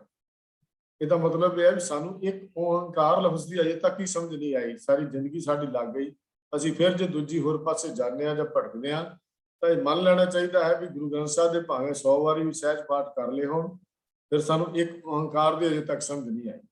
ਇਹ ਗੱਲ ਸਾਨੂੰ ਮੰਨ ਕੇ ਚੱਲਣੀ ਚਾਹੀਦੀ ਹੈ ਜੇ ਅਸੀਂ ਇਸ ਪਾਸੇ ਨੂੰ ਤੋਰਦੇ ਹਾਂ। ਤਾਂ ਸਤਿਗੁਰੂ ਜੀ ਨੇ ਇੱਕ ਅਕਾਲ ਦੀ ਪੂਜਾ ਦਾ ਵਿਧਾਨ ਦਿੱਤਾ। ਇਹੋ ਸਾਹਿਬ ਮੇਰਾ ਇੱਕੋ ਹੈ ਭਾਈ ਇੱਕੋ ਦੀ ਗੱਲ ਕੀਤੀ ਹੈ। ਖੰਡਾਂ ਬ੍ਰਹਮੰਡਾਂ ਦੀ ਸਾਰੀ ਰਚਨਾ ਨੂੰ ਅਕਸਰ ਦੋ ਹਿੱਸਿਆਂ 'ਚ ਵੰਡਿਆ ਜਾਂਦਾ, ਇੱਕ ਚੇਤਨ ਤੇ ਇੱਕ ਜੜ। ਚੇਤਨ ਦਾ ਅਰਥ ਹੈ ਜਾਨਦਾਰ, ਹਰਕਤ ਵਾਲੀ, ਕਿਰਿਆਸ਼ੀਲ, ਅਤੇ ਜੜ ਦਾ ਅਰਥ ਹੈ ਨਿਰਜੀਵ, ਬੇਜਾਨ, ਜਿਹਦੇ 'ਚ ਹਰਕਤ ਕੋਈ ਨਹੀਂ, ਕਿਰਿਆ ਰਹਿਤ ਹੈ। ਉਹਦਾ ਨਾਮ ਜੜ ਵਰਤਿਆ ਜਾਂਦਾ ਹੈ। ਗੁਰੂ ਨਾਨਕ ਸਾਹਿਬ ਨੇ ਸਿੱਖ ਨੂੰ ਕੇਵਲ ਨਿਰੰਕਾਰ ਦੀ ਪੂਜਾ, ਸੇਵਾ ਭਗਤੀ ਕਰਨ ਦੀ ਗੱਲ ਕੀਤੀ ਹੈ। ਸਤਿਗੁਰੂ ਜੀ ਨੇ ਉਸ ਵਾਹਿਗੁਰੂ ਦੀ ਗੱਲ ਸਮਝਾਈ ਹੈ ਜਿਹੜਾ ਥਾਂ ਥਾਂ ਤੇ ਵਸਿਆ ਹੋਇਆ, ਹਰ ਥਾਂ ਬਿਰਾਜਮਾਨ ਹੈ। ਇਸ ਕਰਕੇ ਗੁਰੂ ਸਾਹਿਬ ਜੀ ਨੇ ਸਿੱਖ ਨੂੰ ਅੱਗ, ਪਾਣੀ, ਹਵਾ, ਬਨਸਪਤੀ, ਪਹਾੜ, ਨਾਲ ਨਾਲ ਮਨੁੱਖਾਂ ਦੀਆਂ ਬਣਾਈਆਂ ਹੋਈਆਂ ਥਾਵਾਂ, ਵਸਤੂਆਂ ਦੀ ਪੂਜਾ ਤੋਂ ਮਨਾ ਕਰ ਦਿੱਤਾ। ਜੜ ਰੂਪ ਦੇ ਵਿੱਚ ਸਾਡੇ ਵੱਲ ਮਿਲਦੀਆਂ ਹਨ, ਇਹਨਾਂ ਦੀ ਕੋਈ ਹਰਕਤ ਨਹੀਂ ਹੈ। ਜਿਵੇਂ ਗੌਰ, ਮੜੀ, ਮੱਠ ਜਿਹੜਾ ਇੱਕੋ ਗੱਲ ਆਉਂਦੀ ਹੈ। ਜਿਹੜਾ ਸੋਈਆ ਅਸੀਂ 33 ਸੋਈਆਂ ਦਾ ਪਹਿਲਾਂ ਪੜ੍ਹਦੇ ਹਾਂ, ਜਾਗਤ ਜੋਤ ਜਪੈ ਨਿਸਬਾਸਰ, ਏਕ ਬਿਨਾ ਮਨ ਨੈਕ ਨਾ ਆਨੇ, ਪੂਰਨ ਪ੍ਰੇਮ ਪ੍ਰਤੀਤ ਸਜੈ, ਬ੍ਰਤ ਗੌਰ ਮੜੀ ਮੱਠ ਭੂਲ ਨਾ ਮਾਨੇ। ਭੁਲੇਖੇ ਨਾਲ ਵੀ ਨਾ ਮਨ ਬੈਠੇ, ਕਿਤੇ ਇਹ ਨਾ ਕਹੇ ਮੈਂ ਤਾਂ ਨਹੀਂ ਸੀ ਜਾਣਾ, ਮੈਨੂੰ ਫਲਾਣਾ ਲੈ ਗਿਆ, ਮੇਰੀ ਸਹੇਲੀ ਲੈ ਗਈ, ਮੇਰਾ ਮਿੱਤਰ ਲੈ ਗਿਆ ਜੀ, ਮੇਰਾ ਗੁਆਂਢੀ ਲੈ ਗਿਆ ਜੀ, ਉਹ ਦੱਸੋ ਕੀ ਕਰੀਏ, ਸਮਾਜ 'ਚ ਰਹਿੰਦੇ ਆ। ਗੁਰੂ ਪਾਤਸ਼ਾਹ ਤਾਂ ਕਹਿੰਦੇ ਭੂਲ ਨਾ ਮਾਨੇ, ਗਲਤੀ ਨਾਲ ਵੀ ਨਾ ਕਿਤੇ ਇਹ ਚੀਜ਼ਾਂ ਨੂੰ ਮਨ ਬੈਠੇ। ਜਾਗਤ ਜੋਤ ਜਪੈ ਨਿਸਬਤ, ਦਿਨ ਰਾਤ ਇੱਕ ਅਕਾਲ ਦੀ ਗੱਲ ਕਰੇ, ਇੱਕ ਤੋਂ ਬਿਨਾਂ ਕਿਸੇ ਹੋਰ ਉੱਤੇ ਮਨ ਰਤਾ ਭਰ ਵੀ ਨਾ ਟਿਕੇ। ਇੱਕ ਬਿਨਾ ਮਨ ਨੈਕ ਨਾ ਆਨੇ, ਪੂਰਨ ਪ੍ਰੇਮ ਪ੍ਰਤੀਤ ਸਜੈ, ਬ੍ਰਤ ਗੌਰ ਮੜੀ ਮੱਠ ਭੂਲ ਨਾ ਮਾਨੇ, ਤੀਰਥ ਦਾਨ ਦਇਆ ਤਪ ਸੰਜਮ, ਏਕ ਬਿਨਾ ਨਾ ਏਕ ਪਛਾਨੇ, ਪੂਰਨ ਜੋਤ ਜਗੇ ਘਟ ਮਹਿ, ਤਬ ਖਾਲਸ ਤਾਹੇ ਨਿਖਾਲਸ ਜਾਣੇ। ਇਹ ਸਿਧਾਂਤ ਸਾਨੂੰ ਗੁਰੂ ਪਾਤਸ਼ਾਹ ਜੀ ਨੇ ਦਿੱਤਾ ਹੈ। ਤਾਂ ਗੁਰੂ ਜੀ ਦੀ ਬਾਣੀ ਜਿਹੜੀ ਬੜੀ ਸਪਸ਼ਟ ਗੱਲਾਂ ਕਰਦੀ ਹੈ ਵੀ ਪੱਥਰ ਦੀਆਂ ਬਣਾਈਆਂ ਹੋਈਆਂ ਮੜੀਆਂ, ਕਬਰਾਂ ਜਾਂ ਪੱਥਰ ਦੀਆਂ ਬਣਾਈਆਂ ਹੋਈਆਂ ਮੂਰਤੀਆਂ, ਭਾਵੇਂ ਮੂਰਤੀ ਕਾਗਜ਼ ਦੀ ਹੈ ਭਾਵੇਂ ਪੱਥਰ ਦੀ ਹੈ, ਮੂਰਤੀ ਹੈ, ਜੜ ਵਸਤੂ ਹੈ। ਜੜ ਦੀ ਪੂਜਾ ਕਰਨ ਦਾ ਵਿਧਾਨ ਨਹੀਂ ਦਿੱਤਾ ਗੁਰੂ ਪਾਤਸ਼ਾਹ ਜੀ ਨੇ। ਸਤਿਗੁਰੂ ਜੀ ਦੀ ਜਿਹੜੀ ਬਾਣੀ ਅਸੀਂ ਪੜ੍ਹਦੇ ਹਾਂ, ਗੁਰੂ ਗ੍ਰੰਥ ਸਾਹਿਬ ਜੀ ਦੀ ਬਾਣੀ, ਨਾ ਪਾਥਰ ਬੋਲੇ ਨਾ ਕੁਛ ਦੇ, ਨਾ ਇਹਨੇ ਬੋਲਣਾ ਨਾ ਕੁਛ ਦੇਣਾ। ਇਹ ਕੀ ਹੈ? ਫੋਕਟ ਕਰਮ ਨਿਚਲ ਹੈ ਸੇਵ, ਇਹਦੀ ਕੀਤੀ ਹੋਈ ਸੇਵਾ ਵੀ ਵਿਅਰਥ ਹੈ ਤੇ ਕਰਮ ਵੀ ਸਾਡਾ ਇਹ ਫੋਕਟ ਹੈ। ਜਿਹੜਾ ਪੱਥਰਾਂ ਦੀਆਂ ਜਾਂ ਹੋਰ ਮੂਰਤੀਆਂ ਦੇ ਅੱਗੇ ਬੜੀਆਂ ਟਿਕਾ ਕੇ ਅਸੀਂ ਧੂਫਾਂ ਅਗਰਬੱਤੀਆਂ ਦਿਖਾਉਂਦੇ ਹਾਂ, ਦੁਕਾਨਾਂ ਤੇ ਜਾ ਕੇ ਮੂਰਤੀਆਂ ਲਾ ਲੈਂਦੇ ਹਾਂ, ਘਰਾਂ 'ਚ ਵੀ ਅਸੀਂ ਮੂਰਤੀਆਂ ਲਾ ਕੇ ਬੈਠੇ ਹਾਂ, ਸ਼ਾਇਦ ਇਹਦੇ 'ਚ ਗੁਰੂ ਨਾਨਕ ਸਾਹਿਬ ਦੇ ਦਰਸ਼ਨ ਹੋ ਜਾਣਗੇ। ਇਹ ਭੁਲੇਖਾ ਕਈ ਵਾਰ ਦੂਜੇ ਪਾਸੇ ਨਹੀਂ ਹੈ, ਸਾਡੇ ਅੰਦਰ ਵੀ ਭੁਲੇਖਾ ਹੈ। ਪਰ ਸਤਿਗੁਰੂ ਜੀ ਨੇ ਇਹ ਮੱਠ ਬਣਾ ਕੇ, ਕਬਰਾਂ ਬਣਾ ਕੇ, ਮੱਠ ਪਿੰਡਾਂ ਦੇ ਵਿੱਚ ਆਮ ਤੌਰ ਤੇ ਮੱਠ ਬਣਾਏ ਜਾਂਦੇ, ਧੂਣੇ ਧਾ ਕੇ ਮੱਠ ਬਣਾਏ ਜਾਂਦੇ, ਇੱਥੇ ਧੂਣੇ ਧਾਏ ਜਾਂਦੇ ਆ। ਉਦਾਸੀ ਸੰਪਰਦਾਵਾਂ ਵਿੱਚ ਇਹ ਮੱਠ ਜਿਹੜੇ ਆ ਉਹ ਚੱਲਦੇ ਆ, ਤੇ ਉੱਥੇ ਉਹਨਾਂ ਦੀ ਵੀ ਮਨਾਹੀ ਕੀਤੀ ਗਈ ਹੈ। ਜਿਹੜੀਆਂ ਕਬਰਾਂ ਦੇ ਉੱਤੇ ਜਾਣ ਦੀ ਮਨਾਹੀ ਵੀ ਕੀਤੀ ਗਈ ਹੈ। ਮੜੀਆਂ ਬਣਾ ਕੇ ਭਾਵੇਂ ਬਜ਼ੁਰਗਾਂ ਦੀਆਂ ਹੋਣ। ਫਿਰ ਅੱਜ ਕੱਲ੍ਹ ਨਵਾਂ ਰਿਵਾਜ ਚੱਲ ਪਿਆ ਇੱਥੇ ਪਿੰਡਾਂ ਦੇ ਵਿੱਚ, ਇੱਕ ਨਵਾਂ ਹੀ ਹੈ ਕਿ ਆਪਣੇ ਵੱਡਿਆਂ ਦੇ ਕੀ ਕੋਈ ਮਨਾਉਂਦੇ ਨੇ ਦਿਨ, ਮੈਨੂੰ ਤਾਂ ਨਾਂ ਵੀ ਯਾਦ ਨਹੀਂ ਆ ਰਿਹਾ ਇਸ ਵੇਲੇ, ਕਿ ਉਹਨਾਂ ਨੂੰ ਵੱਡੇ ਵਡੇਰਿਆਂ ਦੇ ਅਸੀਂ ਮਨਾ ਰਹੇ ਹਾਂ ਜੀ, ਉਹਨਾਂ ਨੂੰ ਯਾਦ ਕਰਦੇ ਹਾਂ। ਵੱਖਰੇ ਵੱਖਰੇ ਖਾਨਦਾਨਾਂ ਨੇ ਵੱਖਰੇ ਵੱਖਰੀਆਂ ਜਠੇਰੇ, ਆਪਣੇ ਜਠੇਰੇ ਬਣਾ ਲਏ ਸਾਡੇ ਵੱਡੇ ਵਡੇਰੇ, ਉਹ ਸਾਰਿਆਂ ਦੇ ਖਾਨਦਾਨੀ ਜਠੇਰੇ ਹੋ ਗਏ। ਗੁਰੂ ਪਿੱਛੇ ਰਹਿ ਗਿਆ ਤੇ ਜਠੇਰੇ ਅੱਗੇ ਹੋ ਗਏ। ਉਹਨਾਂ ਦੀਆਂ ਬਣਾਈਆਂ ਹੋਈਆਂ ਯਾਦਗਾਰਾਂ ਦੇ ਮੇਲੇ ਲੱਗਦੇ ਆ, ਤੇ ਗੁਰੂ ਘਰ ਦੇ ਵਿੱਚ ਕੋਈ ਵੜਦਾ ਨਹੀਂ। ਫਿਰ ਜਠੇਰਿਆਂ ਦੀ ਪੂਜਾ ਸ਼ੁਰੂ ਹੋ ਗਈ। ਇਹ ਸਾਰਾ ਕੀ ਹੈ? ਮੜੀਆਂ ਮੱਠਾਂ ਦੀ ਪੂਜਾ, ਮੜੀ ਬਣਾ ਕੇ ਉਹਦੀ ਪੂਜਾ ਕਰ ਦਿੱਤੀ। ਇਸ ਗੁਰੂ ਸਾਹਿਬ ਜੀ ਨੇ ਸਾਨੂੰ ਇਸ ਚੀਜ਼ਾਂ ਤੋਂ ਜਿਹੜਾ ਹੈ ਮਨਾ ਕੀਤਾ ਹੈ। ਤਾਂ ਭਾਰਤੀ ਸਮਾਜ ਵਿੱਚ ਚੀਜ਼ਾਂ ਚੱਲਦੀਆਂ ਸੀ, ਦੇਖੇ ਸਾਡੇ ਅੰਦਰ ਵੀ ਚੱਲ ਪਈਆਂ। ਪਰ ਸਤਿਗੁਰੂ ਜੀ ਦੀ ਜਿਹੜੇ ਅਸੀਂ ਰੋਜ਼ ਸੋਈਆਂ ਦਾ ਪਾਠ ਕਰਦੇ ਹਾਂ, ਤੂੰ ਬੁਤਾਨ ਕੋ ਪੂਜਤ ਹੈ ਪਸ਼, ਤੂੰ ਮਰਦਾਨ ਕੋ ਪੂਜਣ ਧਾਇਓ, ਤੂਰ ਕਿਰਿਆ ਉਰਜੋ ਸਭ ਹੀ ਜੰਗ ਸ਼੍ਰੀ ਭਗਵਾਨ ਕੋ ਭੇਦ ਨਾ ਪਾਇਓ। ਇਹ ਝੂਠੇ ਕਿਰਿਆ ਹੈ ਸਾਰੀ, ਜਿਹੜੀ ਗੁਰੂ ਪਾਤਸ਼ਾਹ ਸਿੱਧਾ ਸਵਾਲ ਗੱਲ ਸਮਝਾ ਦਿੱਤੀ ਕਿ ਗੁਰਮਤ ਦੀ ਕਿਰਿਆ ਕੇਵਲ ਇੱਕ ਅਕਾਲ ਮੁਖ ਦੀ ਅਰਾਧਨਾ ਹੈ, ਮਨੁੱਖਤਾ ਦੀ ਸੇਵਾ ਹੈ, ਮਨੁੱਖੀ ਜੀਵਨ ਦੀ ਸਫਲਤਾ ਦਾ ਸਹੀ ਮਾਰਗ ਹੈ ਜਿਹੜਾ ਗੁਰੂ ਦੀ ਸੇਵਾ ਹੈ। ਇਤਿਹਾਸਕ ਜ਼ਿਕਰ ਵੀ ਹੈ ਕਿ ਭਾਈ ਭਗੀਰਥ ਤੇ ਭਾਈ ਮੰਝ ਅੱਗੇ ਜਿਹੜੇ ਅਨੇਕਾਂ ਪ੍ਰੇਮੀ ਮੂਰਤੀ ਪੂਜਾ, ਕਬਰਾਂ ਦੀ ਪੂਜਾ ਤਿਆਗ ਕੇ ਗੁਰੂ ਕੀ ਸਿੱਖੀ ਵਿੱਚ ਆਏ। ਔਰ ਭਾਈ ਮੰਝ ਨੂੰ ਤਾਂ ਗੁਰੂ ਸਾਹਿਬ ਜੀ ਨੇ ਪਹਿਲਾਂ ਹੀ ਇਹ ਸ਼ਰਤ ਰੱਖੀ ਸੀ, ਭਾਈ ਮੰਝ ਸਿੱਖੀ ਉੱਤੇ ਸਿੱਖੀ ਨਹੀਂ ਟਿਕਣੀ, ਸਿੱਖੀ ਉੱਤੇ ਸਿੱਖੀ ਨਹੀਂ ਟਿਕ ਸਕਦੀ। ਪਹਿਲਾਂ ਆਪਣੀ ਪਹਿਲੀ ਸਿੱਖੀ, ਮਨ ਦੀ ਸਿੱਖੀ ਤਿਆਗ, ਫਿਰ ਸਿੱਖੀ ਦੀ ਦਾਤ ਤੈਨੂੰ ਮਿਲ ਸਕਦੀ ਹੈ। ਤੇ ਗੁਰੂ ਸਾਹਿਬ ਜੀ ਨੇ ਇਹ ਸਾਨੂੰ ਪਹਿਲਾਂ ਸਮਝਾ ਦਿੱਤਾ। ਗੁਰਬਾਣੀ ਨੇ ਸਾਨੂੰ ਬਾਰ-ਬਾਰ ਇਹ ਗੱਲ ਸਮਝਾ ਦਿੱਤੀ ਕਿ ਦੁਬਦਾ ਨਾ ਪੜੂ, ਹਰ ਬਿਨ ਹੋਰ ਨਾ ਪੂਜੂ, ਮੜੇ ਮਸਾਨ ਨਾ ਜਾਈ। ਇਹ ਦੁਬਦਾ ਨੂੰ, ਮੈਂ ਇਹਨਾਂ ਨੂੰ ਨਹੀਂ ਪੂਜਦਾ, ਨਾ ਮੈਂ ਪਰਮਾਤਮਾ ਤੋਂ ਬਿਨਾਂ ਕਿਸੇ ਹੋਰ ਦੀ ਬੰਦਗੀ ਕਰਦਾ, ਨਾ ਇਹ ਮੜੇ ਮਸਾਨਾਂ ਤੇ ਮੈਂ ਕਦੇ ਜਾਣਾ। ਇੱਥੇ ਤਾਂ ਸਿੱਧਾ ਹੀ ਗੱਲ ਹੈ, ਬਿਨ ਕਰਤਾਰ ਨਾ ਕਿਰਤਮ ਮਾਨੋ ਦੀ ਫਾਰਮੂਲਾ ਸਿਧਾਂਤ ਜਿਹੜਾ ਹੈ ਉਹ ਸਾਨੂੰ ਦਿੱਤਾ ਗਿਆ ਹੈ। ਕੋਈ ਜਾਣਨ ਲਈ, ਸਾਡੇ ਲਈ ਇਹ ਕਿ ਗੁਰੂ ਕੇ ਸਿੱਖ ਕਹਾਉਣ ਵਾਲੇ ਜੇ ਅਸੀਂ ਹਾਂ, ਤਾਂ ਫਿਰ ਕਿੰਨੇ ਕੁ ਅਸੀਂ ਜਾਗਰੂਕ ਹਾਂ, ਸਾਨੂੰ ਕਿੰਨੀ ਕੁ ਸਮਝ ਹੈ ਇਸ ਗੱਲ ਦੇ ਉੱਤੇ। ਫਿਰ ਕਿਉਂ ਅਸੀਂ ਮੂਰਤੀਆਂ ਨੂੰ ਧੂਫਾਂ ਦਿੰਦੇ ਹਾਂ, ਕਿਉਂ ਘਰਾਂ 'ਚ ਅਸੀਂ ਮੂਰਤੀਆਂ ਲਟਕਾ ਕੇ ਬੈਠੇ ਹਾਂ। ਜਿਹੜੀ ਤਸਵੀਰਾਂ ਅਸਲੀ ਨਹੀਂ ਹੈ, ਕੇਵਲ ਮਨੋਕਲਪਤ ਹਨ, ਕਲਪਨਾਇਕ ਤਸਵੀਰਾਂ ਹਨ। ਉਹਨਾਂ ਨੂੰ ਕਲਪਨਾਇਕ ਤਸਵੀਰਾਂ ਨੂੰ ਤੁਸੀਂ ਕਿਉਂ ਆਪਾਂ ਉਹਦੇ ਪੂਜਾ ਚਾਚੇ ਬੱਚਿਆਂ ਨੂੰ ਲਾਉਂਦੇ ਆ, ਆਪਣੇ ਬੱਚਿਆਂ ਨੂੰ ਬਾਬਾ ਜੀ ਨੂੰ ਮੱਥਾ ਟੇਕ, ਬਾਬਾ ਜੀ ਨੂੰ ਉੱਥੇ, ਬਾਬਾ ਜੀ ਇਹਨਾਂ ਚੀਜ਼ਾਂ ਥੋੜੀ ਬਾਬਾ ਜੀ ਆ ਕੇ ਬੈਠ ਗਏ। ਬਾਬਾ ਜੀ ਸ਼ਬਦ ਜੋਤ ਸਾਡੇ ਕੋਲ ਹੈ, ਜਿਸ 'ਚ ਬਾਬਾ ਜੀ ਬੈਠੇ ਹੋਏ ਆ, ਉਹਨੂੰ ਅਸੀਂ ਮੱਥਾ ਨਹੀਂ ਟਿਕਾਉਂਦੇ। ਤੇ ਮੂਰਤੀਆਂ ਨੂੰ ਮੱਥਾ, ਬਾਬਾ ਜੀ ਨੂੰ ਮੱਥਾ ਟੇਕ, ਬਾਬਾ ਜੀ ਬਾਏ ਕਰ ਤੇ ਬਾਬਾ ਜੀ ਨੂੰ ਹਾਏ ਕਰ। ਇਹ ਸਾਡੇ ਅੱਜ ਘਰਾਂ ਦੇ ਵਿੱਚ ਗੱਲਾਂ ਚੱਲਦੀਆਂ, ਆਮ ਦੇਖੀਆਂ ਜਾਂਦੀਆਂ ਹਨ। ਜੋ ਪ੍ਰੈਕਟੀਕਲ ਹੁੰਦਾ ਮੈਂ ਉਹ ਤੁਹਾਡੇ ਨਾਲ ਸਾਂਝਾ ਕਰ ਰਿਹਾ। ਜਦ ਕਿ ਗੁਰਮਤਿ ਨੇ ਇਹ ਗੌਰ, ਮੜੀ, ਮੱਠ, ਮੂਰਤੀ ਪੂਜਾ ਆਦਿ ਭਰਮ ਉੱਤੇ, ਕਰਮ ਉੱਤੇ ਨਿਸ਼ਚਾ ਨਹੀਂ ਕਰਨ ਦੀ ਗੱਲ ਜਿਹੜੀ ਹੈ ਉਹ ਸਾਨੂੰ ਦਿੱਤੀ ਹੈ। ਇਸ ਵਾਸਤੇ ਜ਼ਰੂਰੀ ਹੈ ਵੀ ਜਦੋਂ ਆਪ ਜੀ ਨੂੰ ਥੋੜੇ ਬਹੁਤੀ ਇੱਕ ਗੁਰੂ ਸਾਹਿਬ ਜੀ ਦੇ ਦਸ਼ਮੇਸ਼ ਪਿਤਾ ਜੀ ਦੇ ਇਤਿਹਾਸ ਦੀ ਗੱਲ ਵੀ ਯਾਦ ਹੋਏਗੀ। ਦਾਦੂ ਦੀ ਸਮਾਧ ਦੇ ਉੱਤੇ ਜਦੋਂ ਸਤਿਗੁਰੂ ਜੀ ਨੇ ਤੀਰ ਏਦਾਂ ਝੁਕਾ ਕੇ ਕੋਈ ਛੁਆ ਦਿੱਤਾ, ਤਾਂ ਸਿੱਖਾਂ ਨੇ ਉਸ ਵੇਲੇ ਗੁਰੂ ਸਾਹਿਬ ਨੂੰ ਪੁੱਛ ਲਿਆ ਸੀ। ਇੰਨੇ ਜਾਗਰੂਕ ਸੀ ਸਿੱਖ ਉਸ ਵੇਲੇ, ਉਹਨਾਂ ਦਾ ਜੀਵਨ ਇੰਨਾ ਉੱਚਾ ਸੀ, ਸਮਝ ਸੀ ਉਹਨਾਂ ਨੂੰ। ਤੇ ਸਤਿਗੁਰੂ ਮਹਾਰਾਜ ਸੱਚੇ ਪਾਤਸ਼ਾਹ ਨੇ ਉਹਨਾਂ ਦੀ ਦ੍ਰਿੜਤਾ ਦੇਖ ਕੇ ਬੜੇ ਪ੍ਰਸੰਨ ਹੋਏ, ਔਰ ਇਹ ਕਿਹਾ ਸੱਚੀ ਦੇ ਇਮਤਿਹਾਨ ਵਿੱਚੋਂ ਪਾਸ ਹੋਏ। ਜਦੋਂ ਕਲਗੀਧਰ ਪਾਤਸ਼ਾਹ ਜੀ ਨੇ ਦਾਦੂ ਦੀ ਸਮਾਧ ਦੀ ਜਿਹੜਾ ਕਹਾਣੀ ਸਾਖੀ ਵੀ ਸਾਡੇ 'ਚ ਆਉਂਦੀ ਹੈ। ਤੋ ਇਹ ਸਪਸ਼ਟ ਹੋ ਗਿਆ ਵੀ ਸਾਨੂੰ ਗੌਰ, ਮੱਠ, ਮੜੀ, ਮੂਰਤੀ ਪੂਜਾ ਆਦਿ ਭਰਮ ਕਰਮਾਂ ਉੱਤੇ ਵਿਸ਼ਵਾਸ ਨਹੀਂ ਕਰਨਾ। ਗੁਰ ਅਸਥਾਨ ਤੋਂ ਬਿਨਾਂ, ਗੁਰ ਅਸਥਾਨ ਤੋਂ ਕਿਸੇ ਅੰਨ ਧਰਮ ਦੇ ਤੀਰਥ ਜਾਂ ਧਾਮ ਨੂੰ ਆਪਣਾ ਸਥਾਨ ਨਹੀਂ ਮੰਨਣਾ। ਤੇ ਵਿੱਚੋਂ ਲਫ਼ਜ਼ ਬਿਨਾਂ ਮਿਸ ਹੈ, ਜੋ ਪਹਿਲਾਂ ਦੂਜੀਆਂ ਰਹਿਤ ਬਰਾਦਾਂ 'ਚ ਮਿਲਦਾ ਹੈ।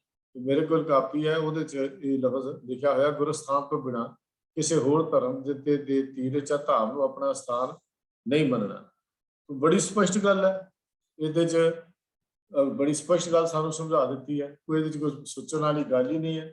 ਸਾਡਾ ਤੀਰਥ ਧਾਮ ਕੇਵਲ ਅਕਾਲ ਪੁਰਖ ਵਾਹਿਗੁਰੂ ਦਾ ਮਨ ਕਰਕੇ, ਬਚਨਾ ਕਰਕੇ, ਕਰਮਾਂ ਕਰਕੇ ਗੁਰੂ ਦੀ ਆਗਿਆ ਵਿੱਚ ਰਹਿਣ ਵਾਲਾ ਸਿੱਖ ਹੀ ਗੁਰੂ ਕਰਤਾਰ ਦੀ ਭਗਤੀ ਵਿੱਚ ਦ੍ਰਿੜ ਹੁੰਦਾ ਹੈ, ਉਸ ਮਾਲਕ ਦੀ ਭਗਤੀ ਵਿੱਚ ਦ੍ਰਿੜ ਹੁੰਦਾ ਹੈ। ਉਹ ਕਿਸੇ ਹੋਰ ਧਰਮ ਦੇ ਸਥਾਨ ਤੇ ਜਾ ਕੇ ਕਦੀ ਜੀਵਨ ਦੀ ਸੇਧ ਨਹੀਂ ਲੱਭਦਾ।